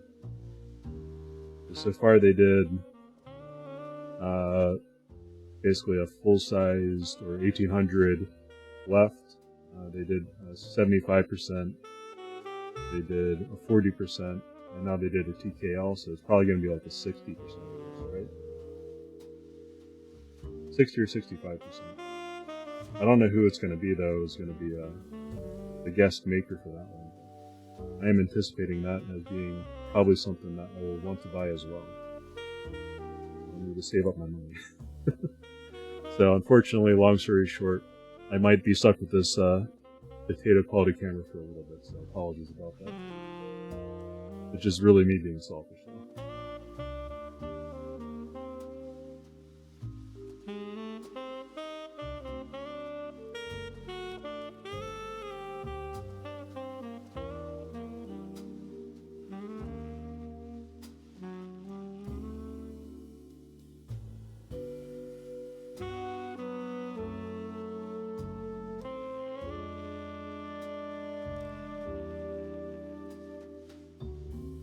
Also, hopefully I don't sound too weird with the fan filter on. If I sound garbled or unintelligible, do let me know in chat. I'm almost done with the soldering on it. Alright, back to straightening these. That one was fine, that was an anchor point. Good. Good. Spacebar should be good. I got that at the beginning. Right.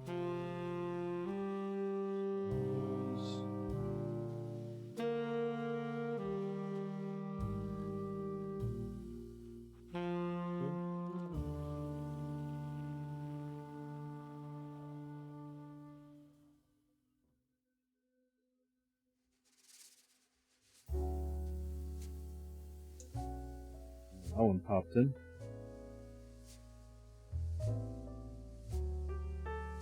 And that was one of my original ones.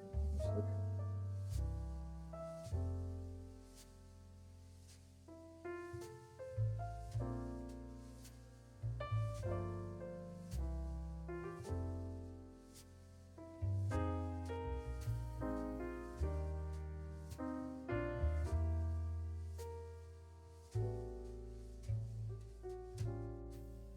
I have to say, out of boards, this board has been fairly easy and pleasurable to solder on.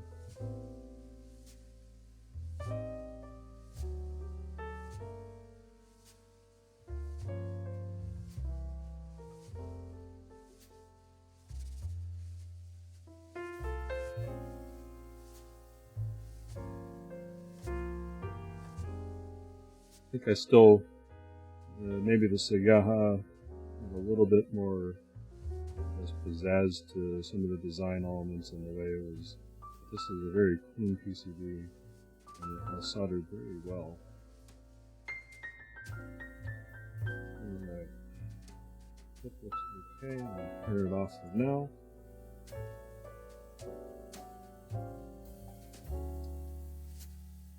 Alright. Let me turn the fan filter off. Where's the mouse cursor? There it is. And I'm back to normal sounding, hopefully. Probably just need to drink some tea, though. Alright, this has actually gone pretty smoothly, except for what plate I ended up going for. I went for polycarbonate, so that was part of the reason why I kept flipping it back over to make sure that everything was seated fully, because this is a pretty flexible polycarbonate plate. And the board itself, the PCB seems to have a decent amount of flex to it as well. So I was taking extra caution to make sure that everything was properly seated. Alright, let me grab the case.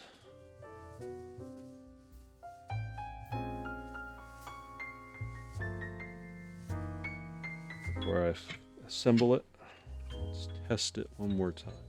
I'm running out of places to put things. I went to the trouble of building like a small cabinet island here, and it's already full of stuff and I have no place to put things. Feels bad, man. Alright, put the daughter board in.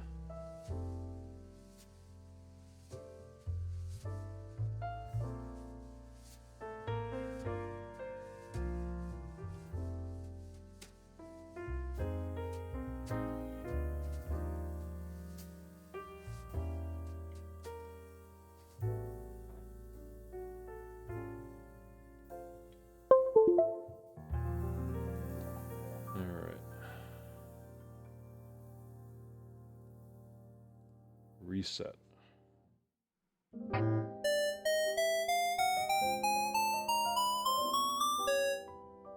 Okay.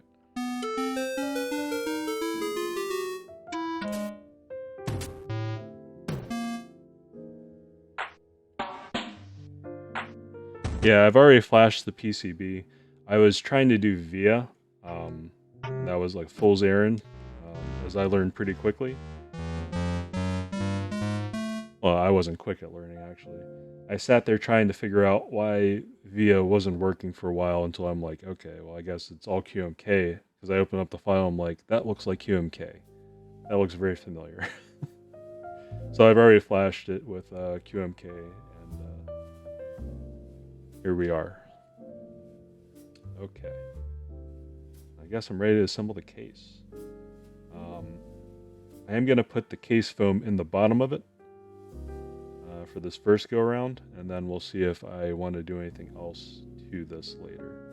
I might be tempted to tape mod it if it does, as reported by several people in the Discord, I think it sounds hollow. I will tape and polyfill it without really thinking.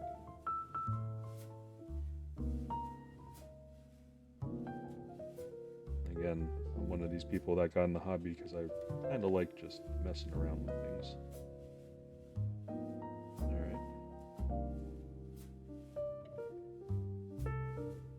How does that fit? That does fit a little bit snug. It is in contact if I press it down. Okay. So I probably need something on the bottom of the case. So I probably would have to tape the bottom of the case if I didn't have the foam. Interesting.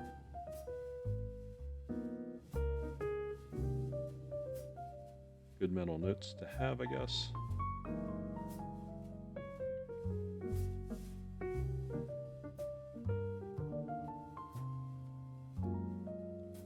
Trying to get some alignment right. What do I do at the top? There it is. There's the top.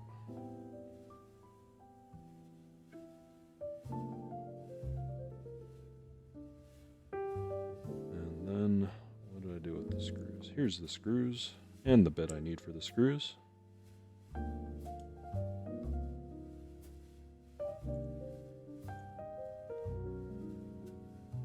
those there.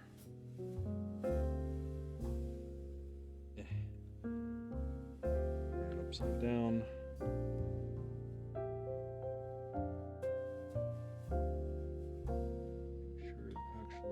Fitting well. Okay. Looks pretty good.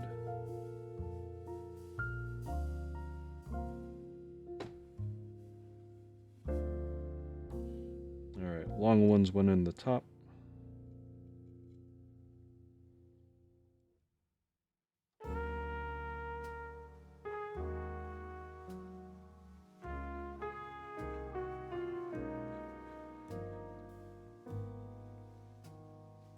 Short ones went in the front.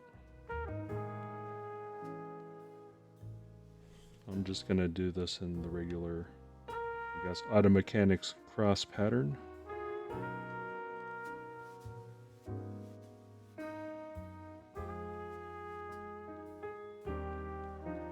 Decent amount of compression on this.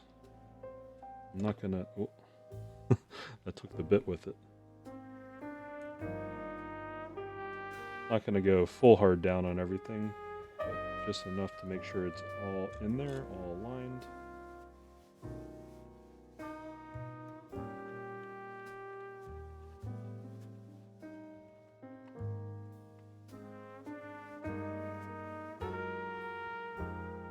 Okay, that feels nice and flush and level. And we just have this one last side.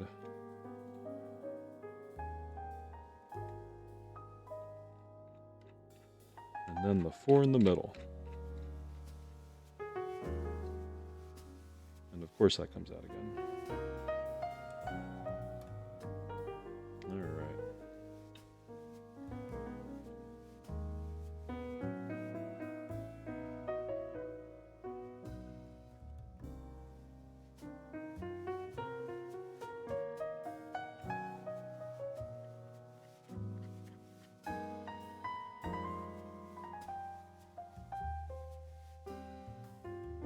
This build has went pretty smoothly, I'd have to say. Except for the whole QMK part. That at the beginning was a little bit of a fiasco on my part. For just trying to force the VO working when it clearly didn't want to go.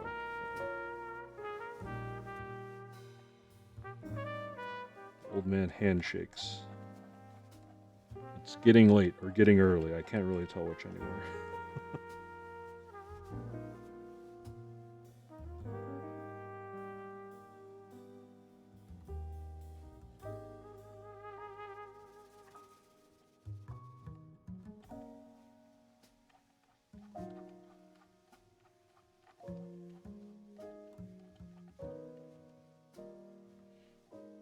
Alright, these are pretty long screws. I'm just lightly putting them in, not putting too much pressure on them. I don't know, because they had VIA on the site, but it doesn't appear to work. It was the pallets drivers, or VIA files. So it was one of those things that someone said it was working. Yeah, I didn't get it to work. I had no such luck. Maybe it's just me. It could just be me.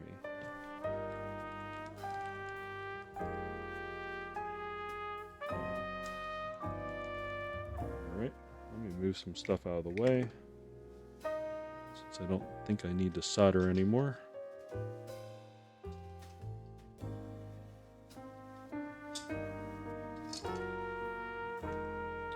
Give me a second to reorganize myself here. Apologies in advance. I'll have to remember to retin this tip of the soldering iron later before I put it away. Because I think my next few builds are going to be the Gateron Q1, and then, as long as it comes in from China, the TM680. So I did want to try a budget build. And then give it away to a friend. Guess this fan can live here for the moment. Let me move this pad.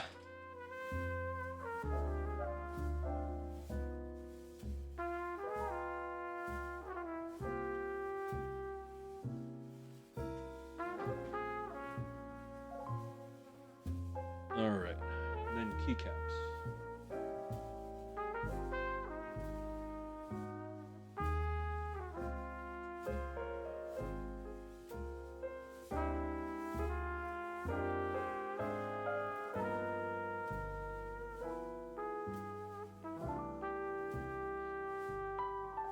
Exciting. Yeah, I went with GMK Mulet, and I'm going to put some of the pulse on as well. Just because pure purple looked a little bit weird, but mixing these two colorways actually kind of interesting to me.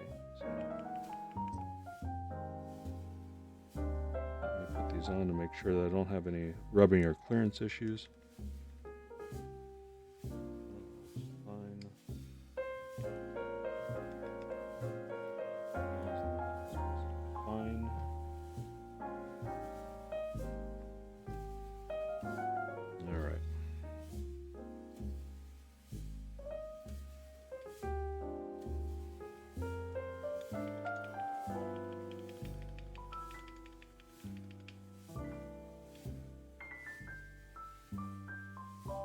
Okay, how do I want to do these colors? Alright, let me grab the other board that I'm going to be donating from. Put that in advance.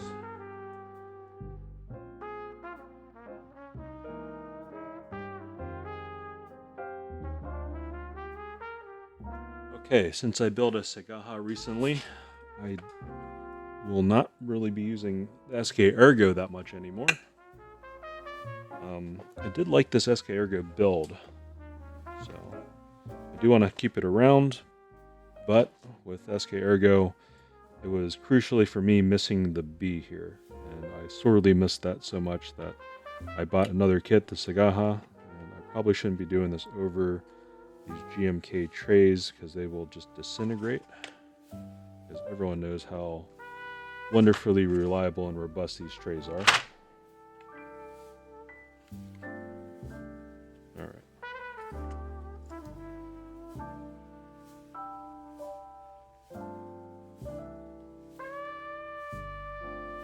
Escape, tab. Oh.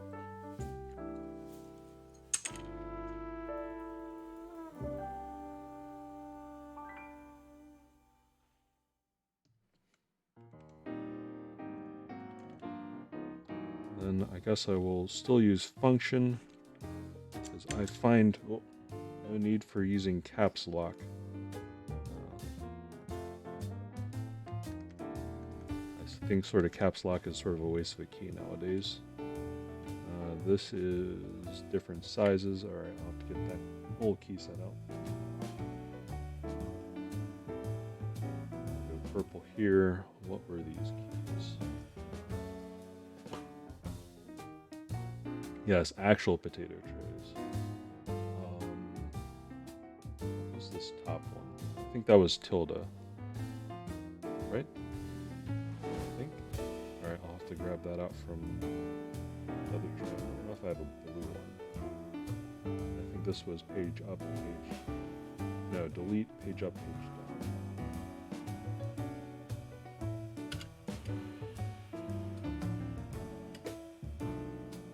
Yeah, I think Tilda was at the very top. Actually, I'm going to have to get a different row for that.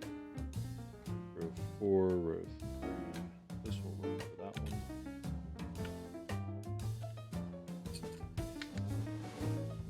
Poor SK Ergo is going to look very scuffed. Put that one back on. That's row 3, this is row 1. I think we have most of that. Shift. Is this the right size shift? Anyways, I'll get these arrow keys off of here.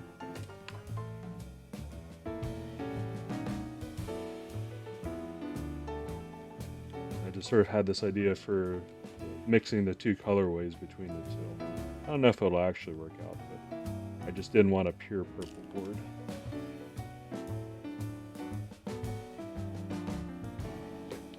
But I figure since I'm going with a black case, I may as well do something more interesting with the keycaps.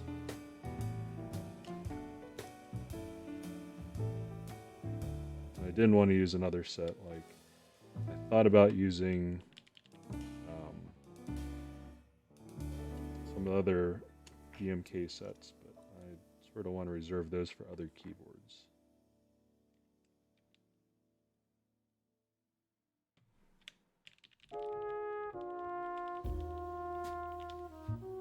Okay, which shift do I need? I think I need a different shift, don't I? I'll take it off just to check for sanity's sake, but I think this is the right size shift? That is the right size shift. Okay, never mind. Streamer just doesn't know what he's talking about. I guess what else is new?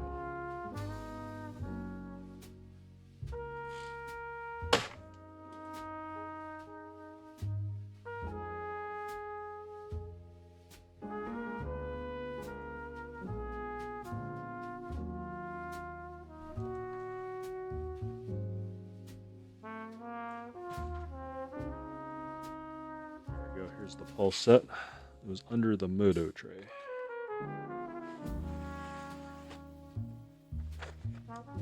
Because for a while there, I had planned builds out of my head as far as what keycaps I wanted to put on what things. And then I totally forgot and lost track of what I wanted to put where.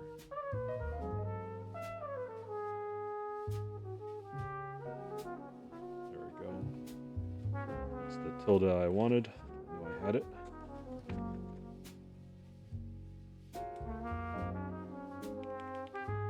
And delete. I think it's this profile. Is it this profile? Caps lock? Yeah, no, I'm just gonna keep it as function because I never use caps lock.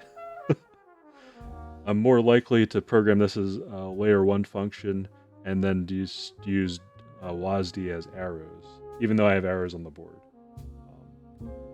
It's one of those weird preference things for me where I find myself doing weird stuff like that. And I'm not really sure where I got some of these ideas from, but it just sort of works for me. I think I need this delete for row 2. Is this the right profile? Does that look like it? Yes, that does look like it. Yeah, I don't know. I sometimes have issues with things that...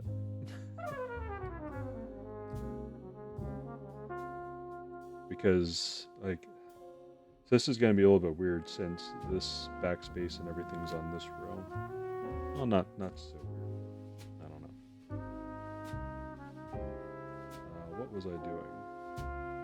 I was looking for pipe, but pipe is... I'm going to have to use the purple one for that.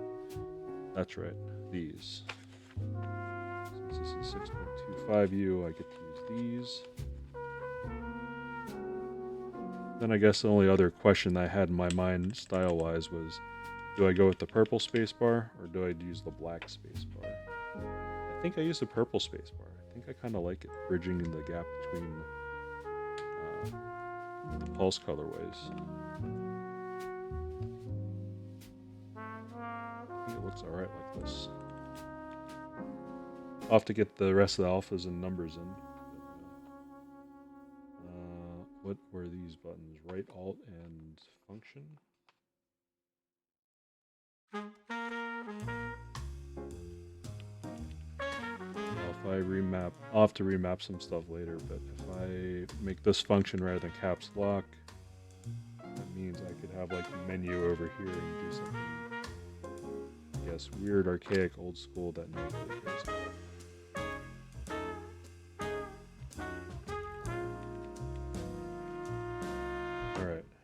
This would be page up, page up.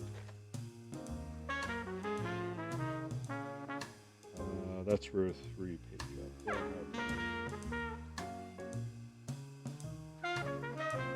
3? This is row 3. Okay. Whew.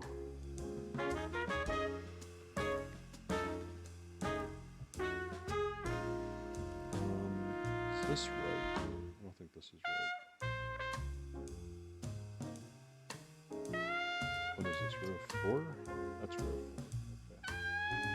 Do I have the other delete? I kind of don't mind fudging that.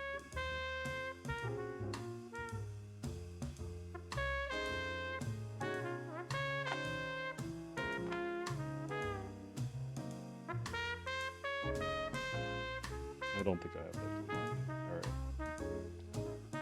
We'll use a row 4 on it. It'll be on the outside. It'll be slightly raised. That's fine. It'll be okay. That'll be the only really wonky part. Alright, let me put the pulse kit back.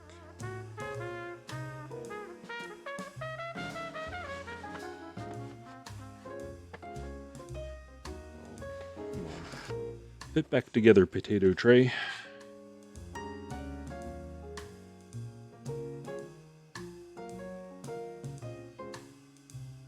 Put that back on top of the moto. Alright. On to numbers.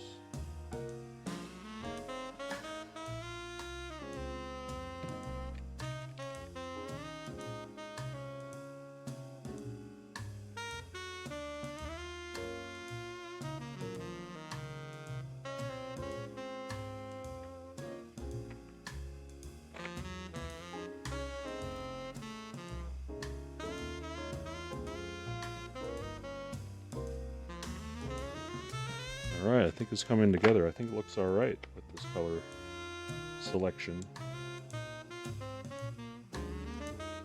The blue in the alphas does match the pulse. It was part of the... It was alternate colorway for the pulse kit. So that sort of just works.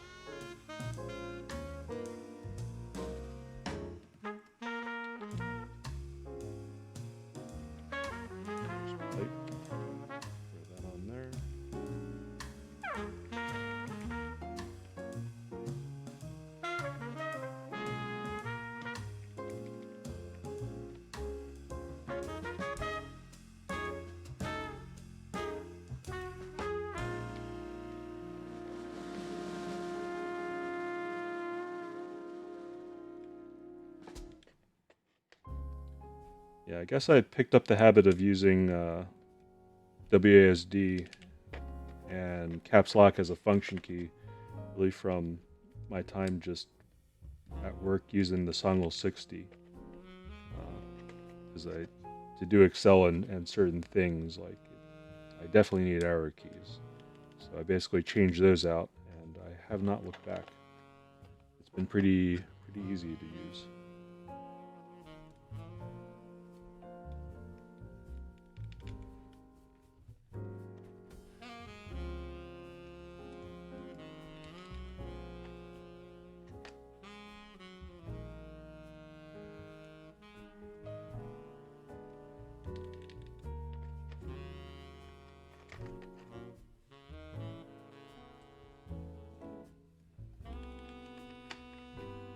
That's scooped. I want the bar. Otherwise, I'll be fishing around for it and I just won't find it. Then I'll really be a noob at typing. Where is it? On this... Ooh, that's right, I have these. Oh well. I got distracted. What was I doing? I might have to use some of these on my SK Ergo, actually. I might just do that. I'll do that after stream. Because at some point I probably still will bring that SK Ergo to work. They need to perfect the feet technology on the bottom of the Sigaha. Because only after building it did I realize that it's a flat board. And I am not accustomed to typing on flat things. So... had to order some bump-ons for it that are of different sizes to give it some sort of, you know, slight incline. I just need to play around with it and then bring it to work and see if it works. But until then, I still want to practice typing on an Alice or a Risu style layout. So at some point in the future, maybe I'll get a better board. Okay. Alright. Let me grab the other microphone and we'll see how this sounds. See if it's actually hollow, like some people have been saying in the Discord chat. I'm kind of curious. Because there's not a whole lot of space with the foam installed. I think if I needed to take up more space, I would probably tape the PCB and tape the bottom of the case and then polyfill if it was still hollow. Alright, give me a second to set up the other microphone. Just enjoy the music. I'll be right back.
Okay. Alright, now we're on an NT1 microphone.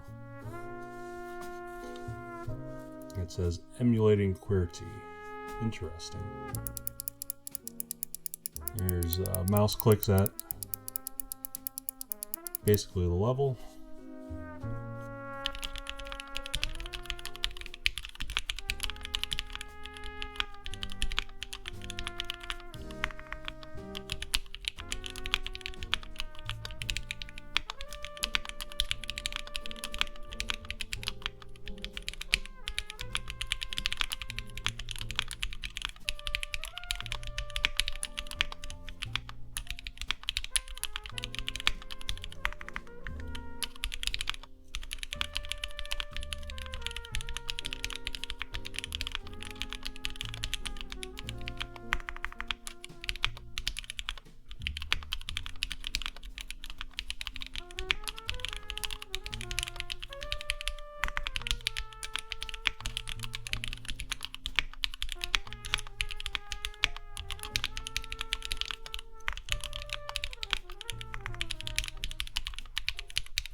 Music. Ah, I forgot the music. Alright, my bad. Let me stop the music and do that again for you. Apologies. I guess I'll really turn on the pressure and I'll show what I'm doing too. I don't type the fastest. I'm kind of an old person, so apologies for the slow typing. Alright, try this again. Mouse clicks at keyboard level.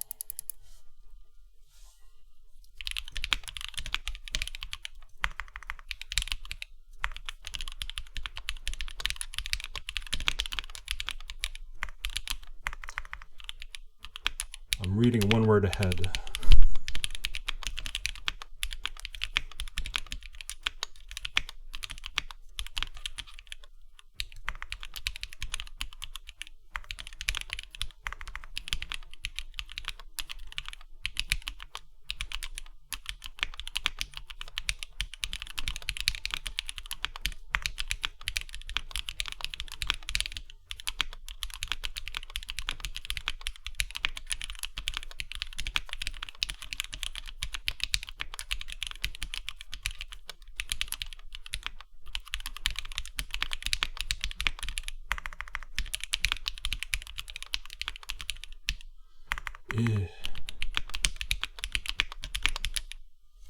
Okay, that was worse. Let me do the mods.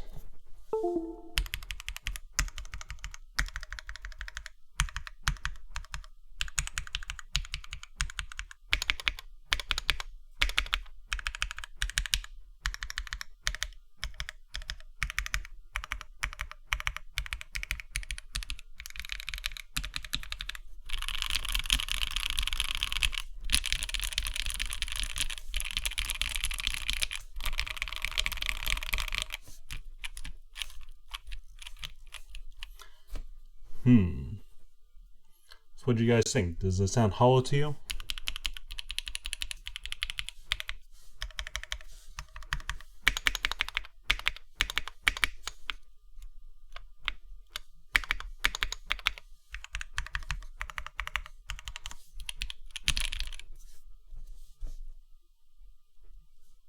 Any thoughts?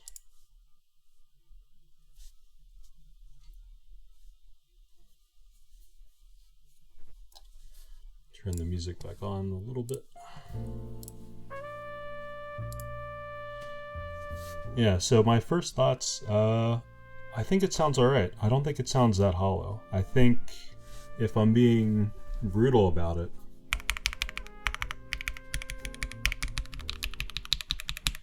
arrow key might sound a little bit hollow. Alphas sound fine to me. This sounds pretty tight and full. I might have to see if maybe there's some minor alignment thing going on there.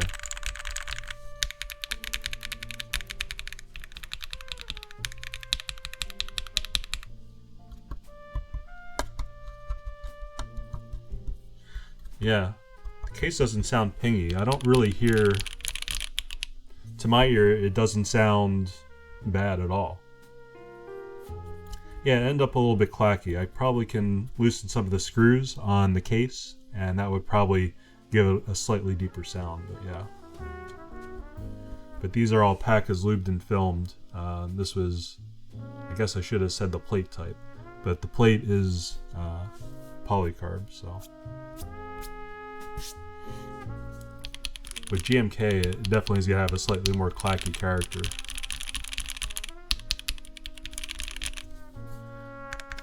I don't know, I guess if I wanted it to be deeper, I could do like EPBT or something like that. And one thing I might still do is a tape mod on the board, actually. Now I'm thinking about it. Honestly, I'm fine with clacky. I generally like clacky boards. Let me break out. Let me change the mics back real quick. Actually, no, let me keep this mic out. Yeah. Oh no. I kicked you. Sorry.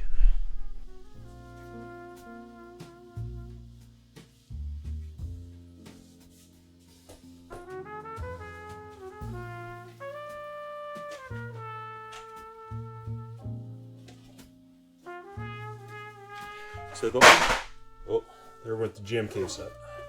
The only board that I have that I think is going to be clackier is probably my Songle 60.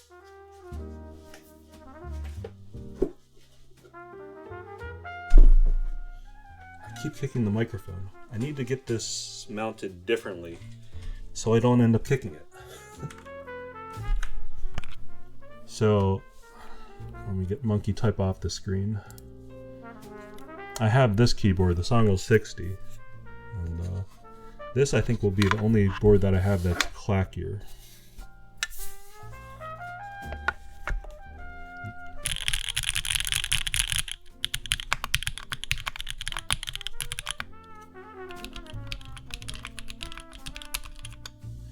I don't know, because this board also has SP stars, which are pretty clacky switches. GMK and the Songle is sort of known for being a clack monster. I do like this. I almost think this is more of a balanced sound. I'm listening to it again.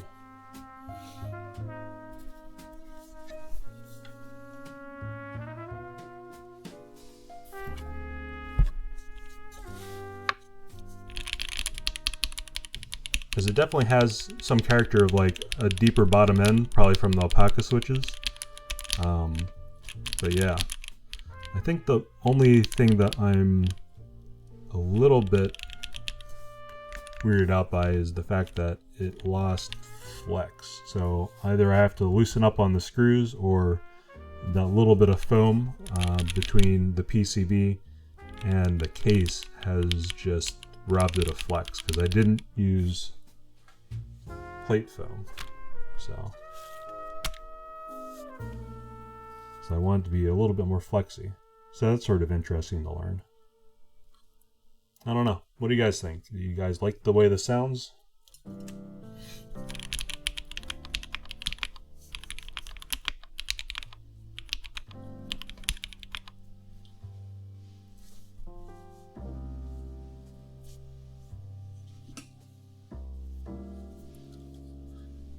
Alright, I think I have to switch back microphones because having this in front of me is kind of distracting. Sorry, one sec. Let me mute this mic and then re-switch it.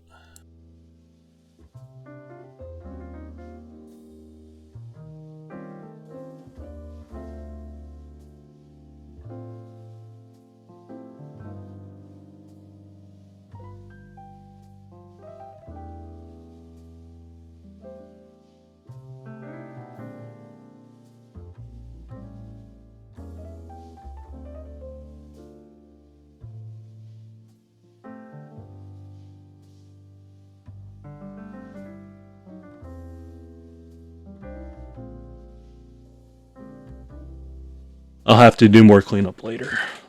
Uh-oh, there was no limiter.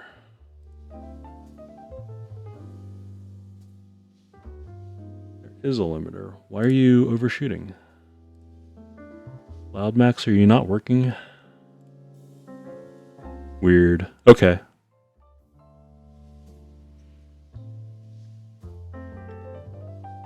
If my audio is going to crap, I apologize. Actually, did it? Ah, I had an extra gain stage on. That's what happened. Oops.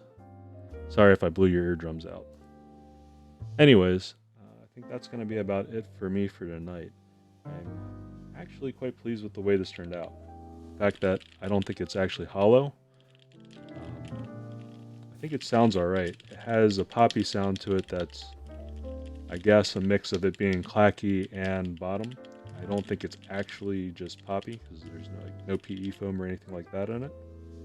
I think in the future I'll probably spend time playing with the case foam, taking that out, seeing if taping and polyfilm or polyfill does anything different to the sound, because I think it would.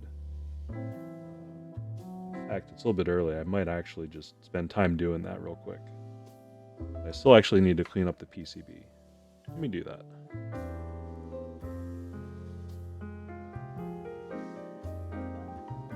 Because I'm in no rush to end, because if I end, I'm just going to go up, fall asleep. Kind of boring. Alright, let me open up the case again real quick.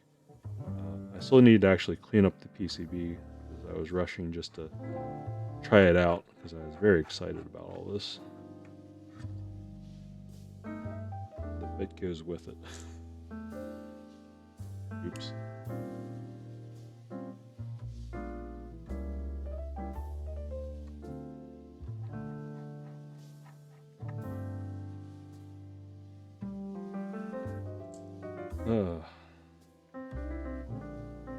Does anyone have any strong opinions about this board and the way it sounds, or my keycap choices?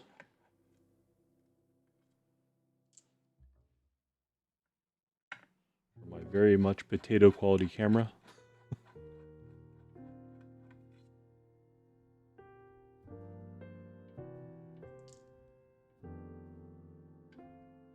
Honestly, I'd almost forgotten about this board from the time I was in Group Buy till now.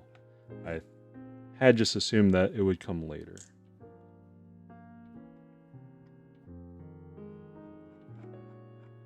At some point, though, I don't know. I almost want to send this board out to some friends just as a temporary loan to some people that aren't really keyboard enthusiasts, just to get their opinion on a board like this.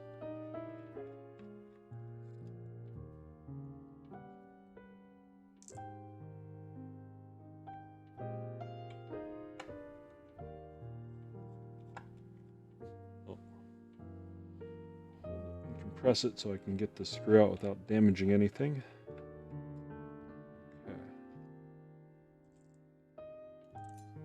Okay. Ugh, that's a mess. Should have thought twice before doing that. Alright. Top is off. Let me unplug the daughter board.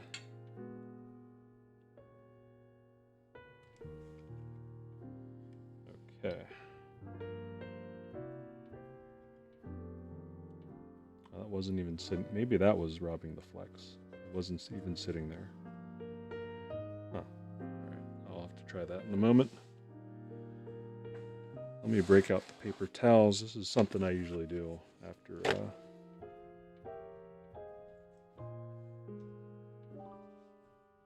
actually, since I'm just going to be trying it without this, let me just move this out of the way for the moment. I will end up trying tape and polyfill tonight. But first, before I put tape on the board, I do want to clean the bottom of this board up. Still has flux and all sorts of junk. So, the move is isopropyl alcohol, 99%. PE foam one.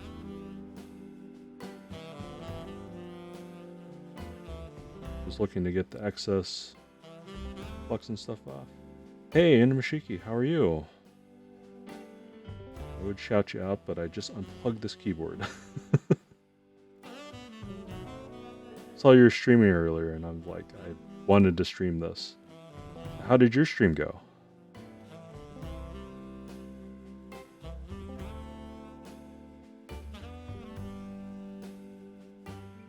Excellent, excellent.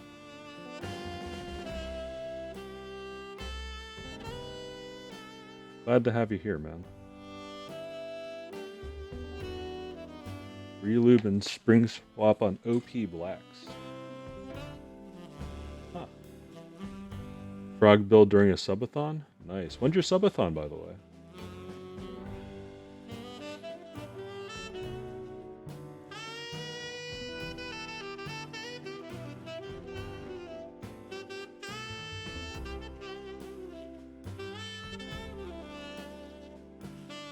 Next Friday, 4 p.m. PST.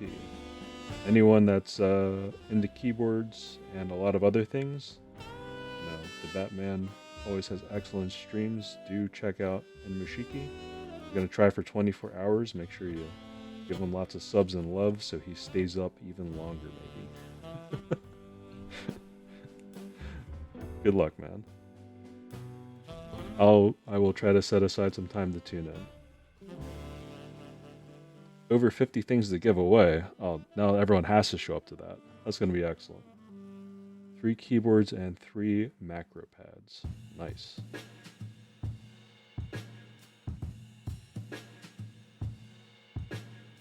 Subathons are always good times.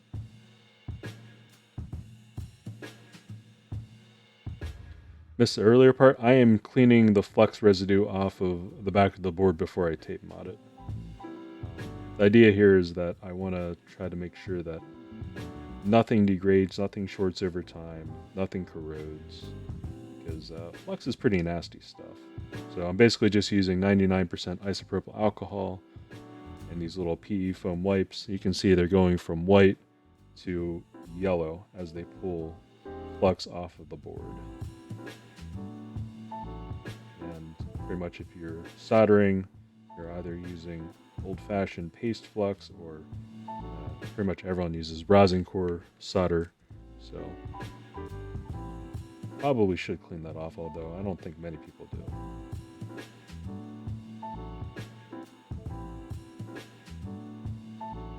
In fact, the only person that I usually see scrubbing away every single time is usually Mech Merlin. He's usually pretty good about that. I think he just wants to use a toothbrush on a PCB to freak people out, though. Well, for this, it's pretty simple. I mean, at the bottom of this, I have Q-tips because that's sort of the cheapest and easy way of doing it.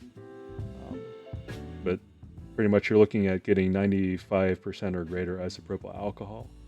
So it'll dry and not damage components if anything was to turn on, because it will evaporate super quick. And you're basically just using it as a solvent and a little bit of rubbing and physical contact to try to pull up the flux residue off of the back of boards. Yep. He usually just uses a toothbrush and uses the brute force method, but you know, that works too.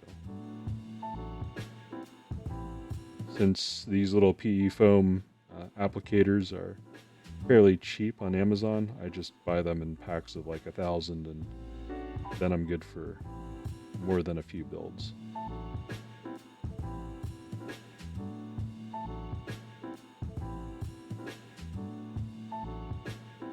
The other benefit of using this over, say, a toothbrush, that you have to be worried about scrubbing components off if you go a little bit too ham with it, or Q-tips that come off.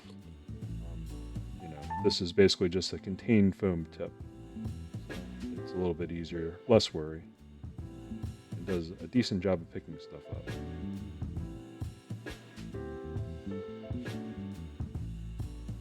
Gonna solder Mercutio 40 for the first time? Is that your first time soldering? Before your Thera 75 arrives? Yeah, best to practice on a Mercutio. By the time you're done with that board, you should be an expert at soldering, my friend. Most of these THT boards are actually excellent boards to sort of learn. One, because they usually provide a few extra components, so in case you do apply too much heat and something burns, it's not the end of the world. And as long as you don't, really burn or damage components on a board, it should be fine. But yeah, definitely don't want to mess up the Thera 75. But soldering's pretty easy. I mean, there's tons of YouTube tutorials on it. A lot of people that do electronics repair, YouTube have pretty decent tutorials about how to solder. The keyboard community also has some how to solder tutorials as well. Or you could always just pay a few $100s and get proper training at like a vocational school or local college. You don't really need to be like IPC 610 standard for soldering, but sometimes people want to have that as another option as far as self-improvement or growth. So training like that's always good too.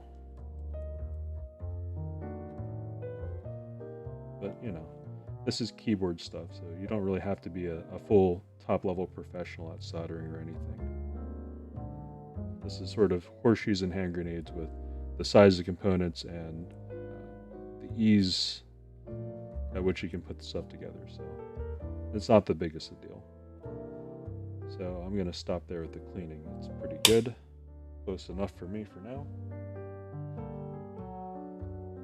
Throw the top back on. Yeah, YouTube and Google. Works for a lot of people. Alright.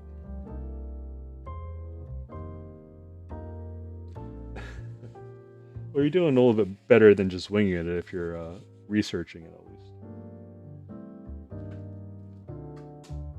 Everything is falling on the floor now.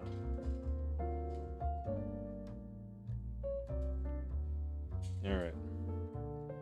So here I have some heat-proof tape. This is the stuff I've been using to, I guess, tape mod all of my boards so far, and I guess I'll just continue using this stuff. It's a little bit different because everyone is using like PE or painter's tape and other stuff like that, or cloth tape.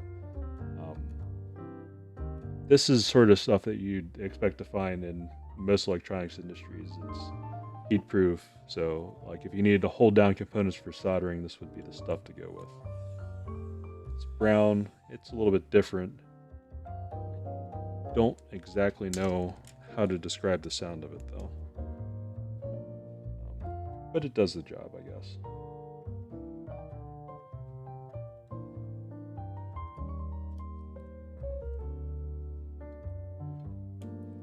About a pencil soldering iron? Yeah. That's fine.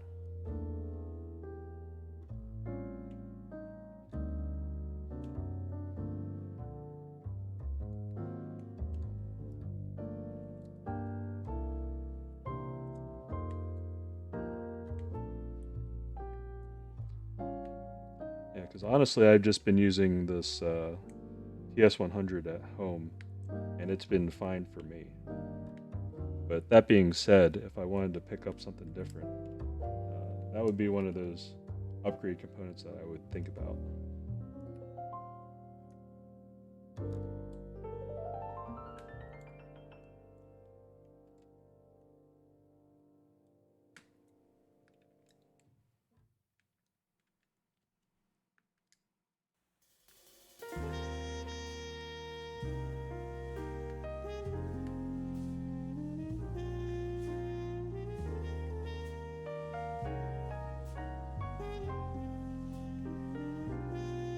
I'm gonna need to grab some scissors because, of course, I forgot scissors to cut stuff. Unless do I have scissors here? No, I am unprepared. All right, I'll be right back.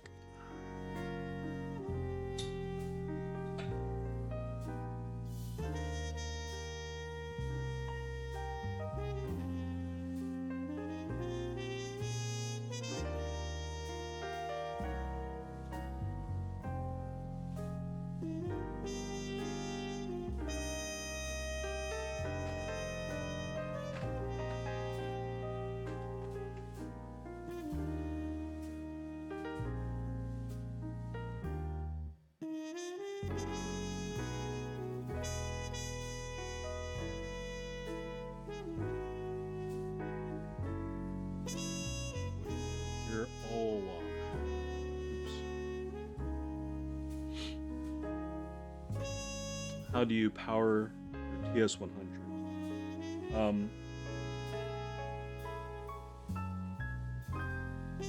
So it comes with this cable adapter, and it has a 3mm barrel plug. I just plug it into an extension cord that's plugged into the wall. That's the simplest way I found. Some people have batteries. You have to worry about the actual amperage and capacity of the batteries and make sure that you don't overwork the cells.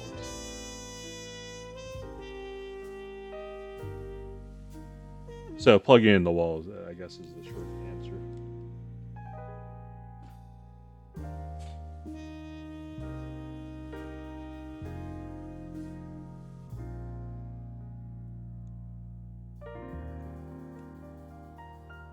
There's fuzzy crap on my scissor. What was that from? Gross.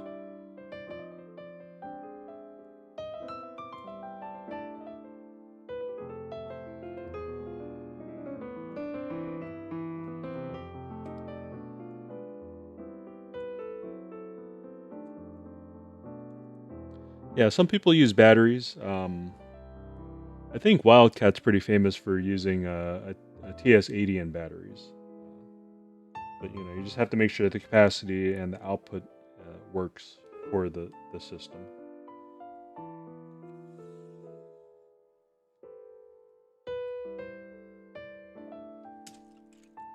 Not a problem. This goes right in front of the JST connector.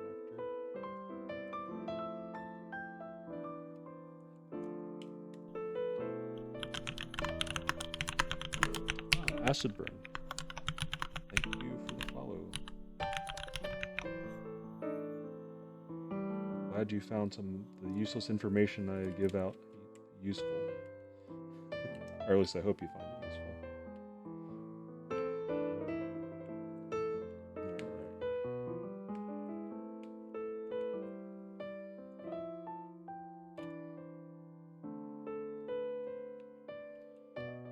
So right now, because this is a thin membrane style tape rather than a full cloth style tape, I am actually piercing this to try to stick it to the PCB to give it the most surface area contact with the board. And in essence, what I'm looking to do is to change the sound profile of the PCB radiating, or rather radiating through the tape.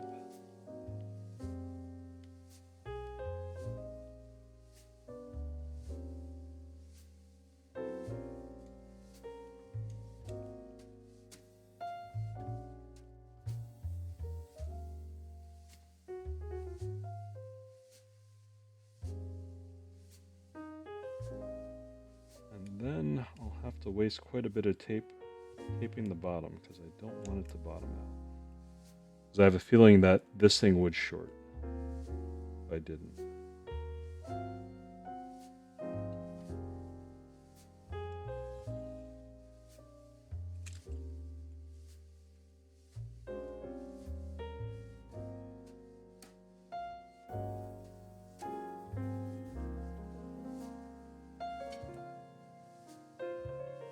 And anyone wondering, this is not the usual way that anyone would do tape modding. This is just the weird and special way and materials that, for whatever reason, I've started doing. I did this on 3 or 4 boards so far, and it sounds decent on those boards, so I'm kind of curious if it's a 1-off or a 3-off fluke, or if there will be a marked difference on this board as well. So in a sense, this is mad science hour for me.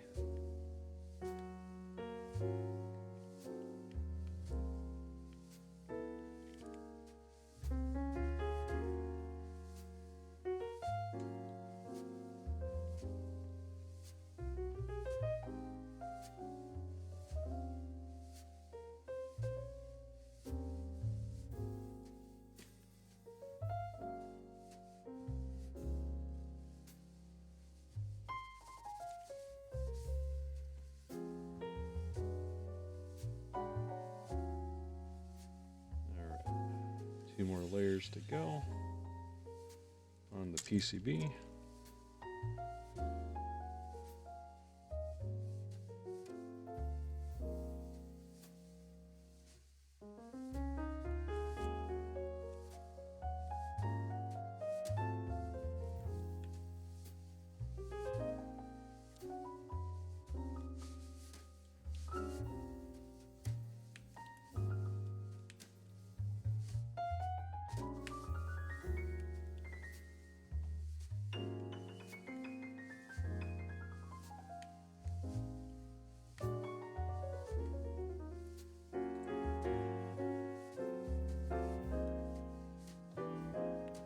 Just abusing my thumb right now. I just keep telling myself to work through the pain. It'll be fine. It's not bleeding, I hope. It's getting blood on a board would, well, that would pose an issue.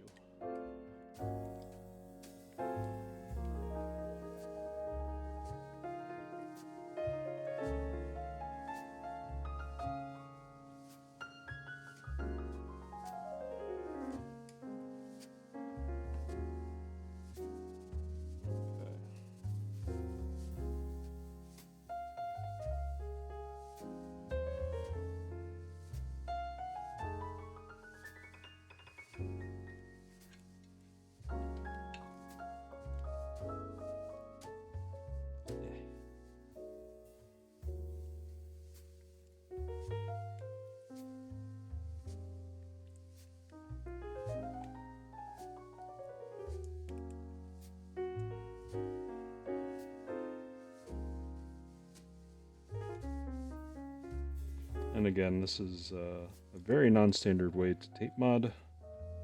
Everyone universally agrees that it's probably best just to use painter's tape. That's, 2 or 3 inches wide. Put like, I guess 3 or 4 layers on a board to make it sound a little bit creamier.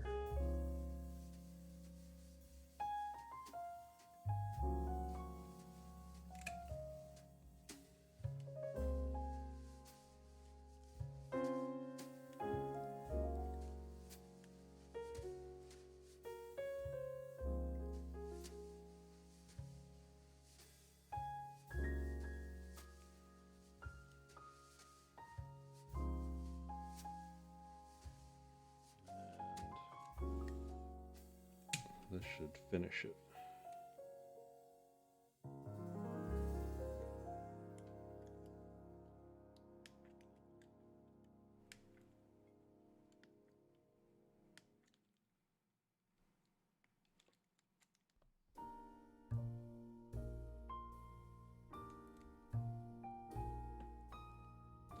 Went for 3 layers on your tofu 60. Does it sound good?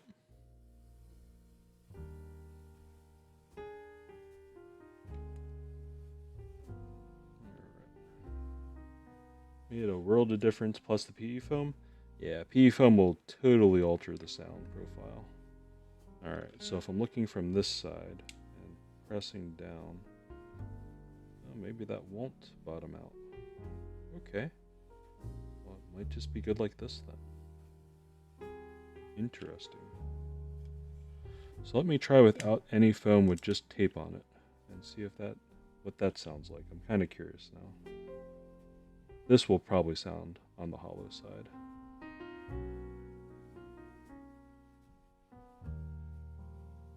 Much better than before? Yeah. No, undoubtedly. I need to make sure it's actually routed in the cable hole.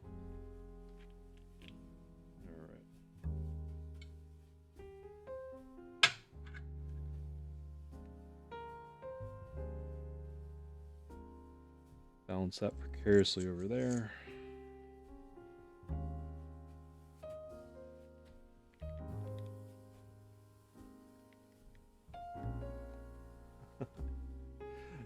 What did you do to your board last night? It sounds great now.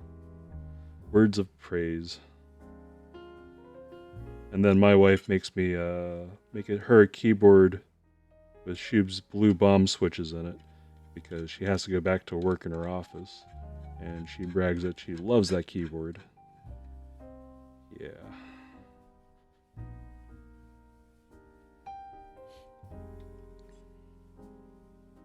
then again, I mean, my wife's daily driver before I made her a horrible clicky Blue Bomb keyboard was a Dell 101, AT101 Alps Clickfoot. So.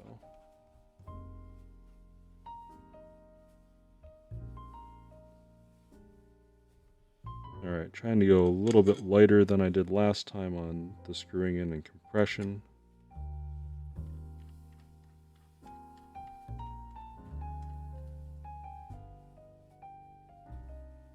Trying to do this by feel, just aligning these with the bottom of the case.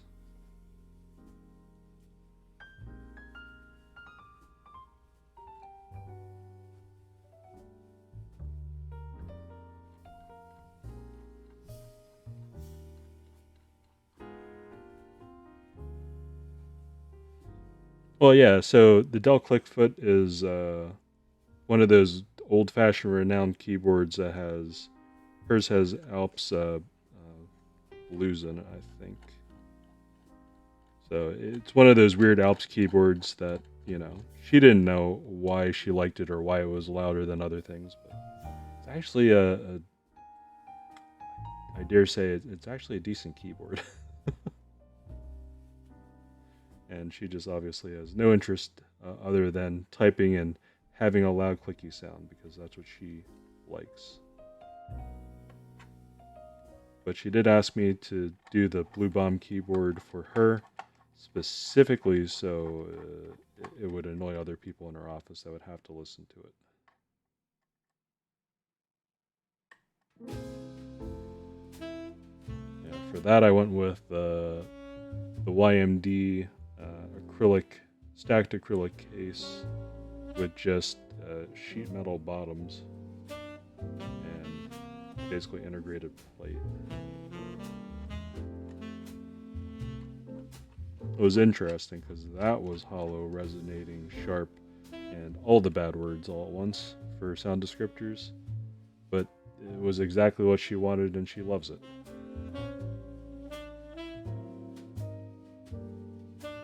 In fact, the most positive comment that I actually have on that sound test I put on YouTube was, "I respect you for the bra mat," because I had poor Glars's mug and the bra mat in purple, or Burple, sorry, beneath it. And everyone either comments on that or the mouse, so.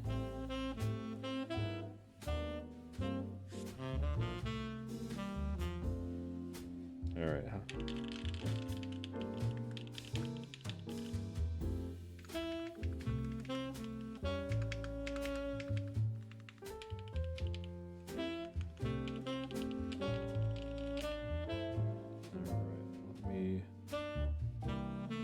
so this is with no foam, no plate foam, only tape on the back of it.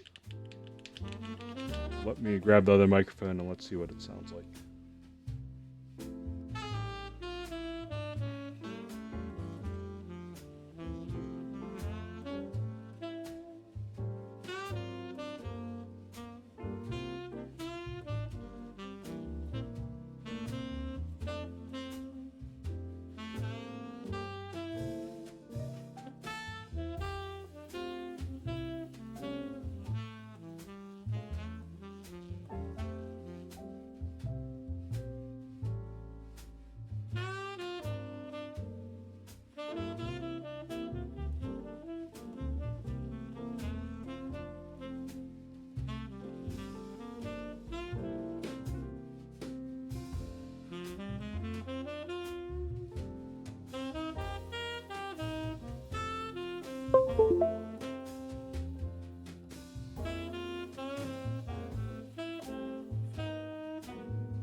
Got my Keychron K6 Gap Brown for myself and K1 Blue switch for my wife before.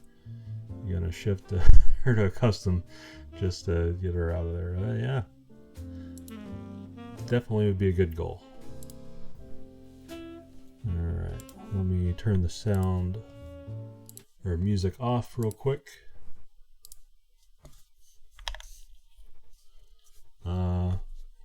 Again, mouse clicks at keyboard level. This is with just tape, no foam, no plate foam. Let's see how this sounds.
Oh, personal best. That sounds alright. Let's listen to the mods.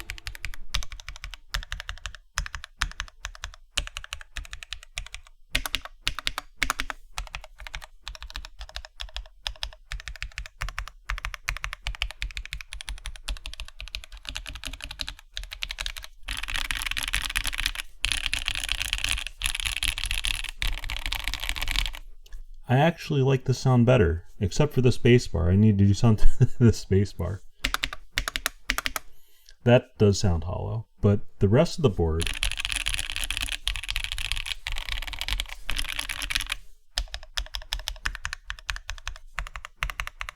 sounds pretty good. What do you guys think?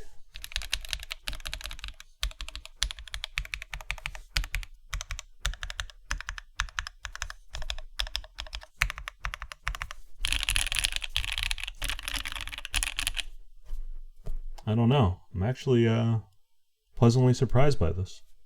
You can definitely tell when I spam the spacebar, it has a little bit of hollow resonance. And I think either fish foam in the plate, between the PCB and the plate might fix that. I have some of Stupid Fish's foam cutout inserts. Maybe I can try that out. That's the only thing that I think I might want to do different. Or maybe some PE foam beneath the PCB and the case. I think that's the only thing that I'd change. Who'd have thunk it? I'm actually pleasantly surprised.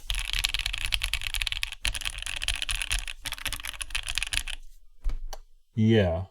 So the spacebar I will have to modify, probably with some foam. I'll probably do that off stream some other time. Because it is now 3 o'clock and I should be going to bed. But the keys, I think they sound nice and creamy. It's not just clack at this point, it's a good mix between clack and, I guess, Bach, if you want to say that. I was trying to avoid saying that. But it has a nice sort of creamy roundness to it that I quite like.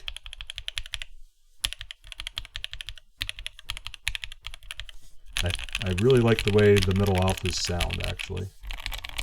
And this up here just sounds like pure Thok now. Actually, both ends sound pretty good.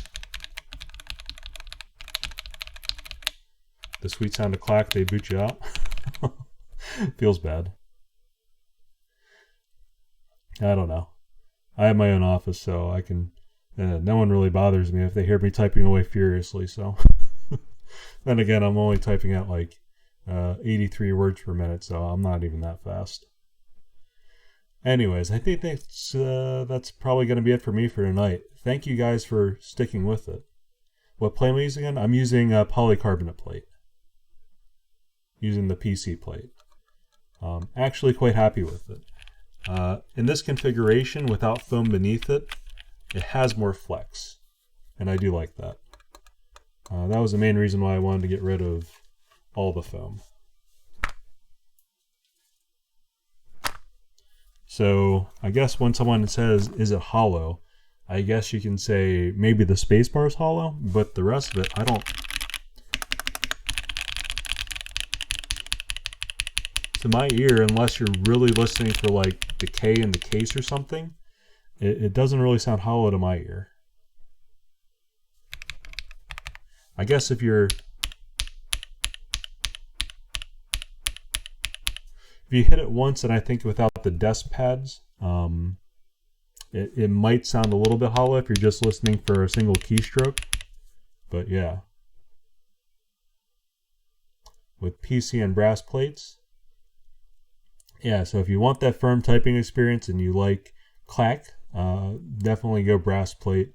If you want it to be a little bit more rounded and bassy, PC is usually a good option, especially if you want any sort of comfort or flex in the type. Yeah.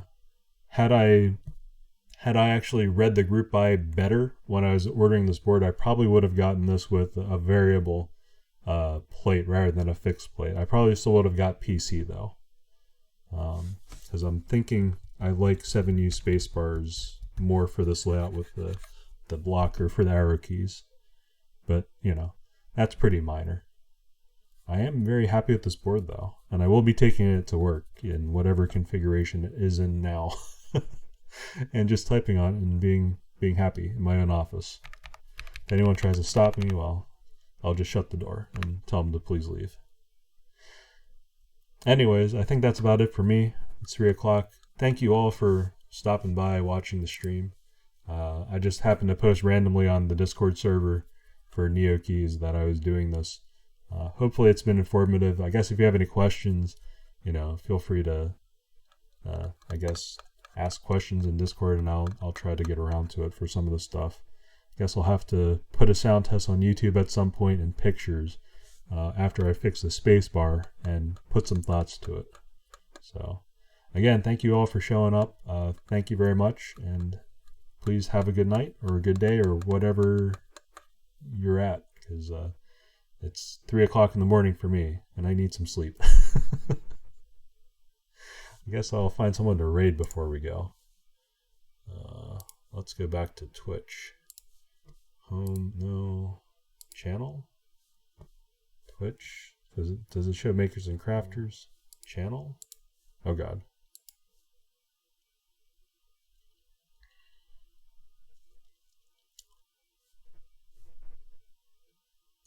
Let's see.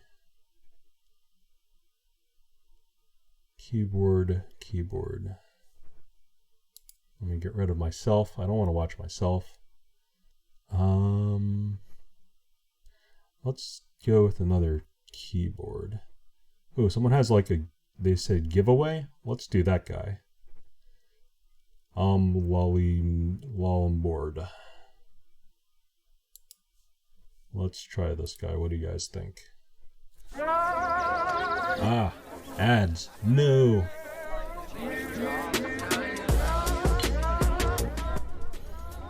Let me hear what this guy sounds like, and then if it's good, I'll hit the raid button, and I guess just be nice. And tomorrow it'll be just back to art, back to the good old stuff.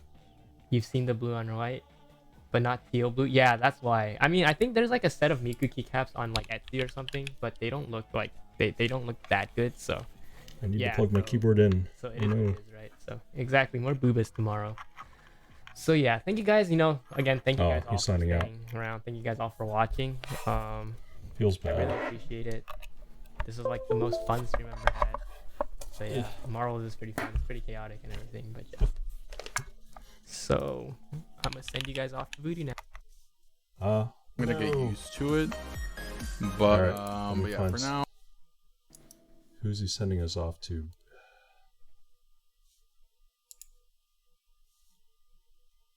Who do you send him off to?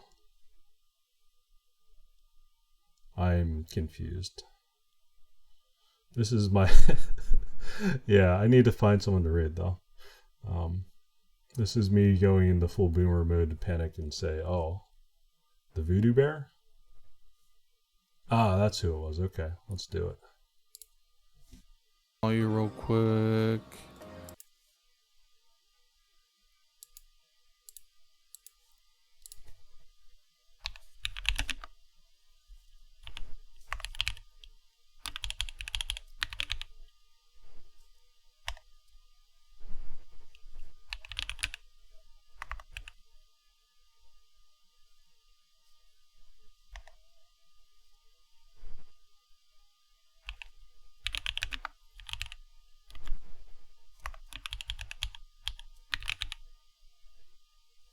How do I raid right now? I don't even know how to raid right now.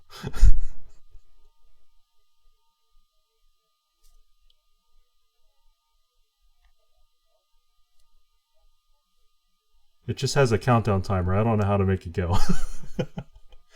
On top of chat, there should be a button. It just says leave. Does leave mean go? No, it just says leave. I don't understand.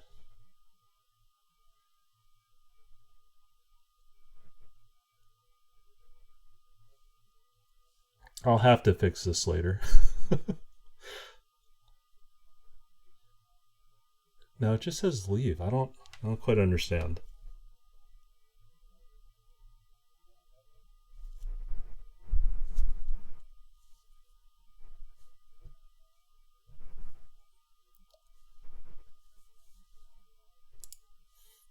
All right. Thanks again, guys, for stopping by. It should be going any second now.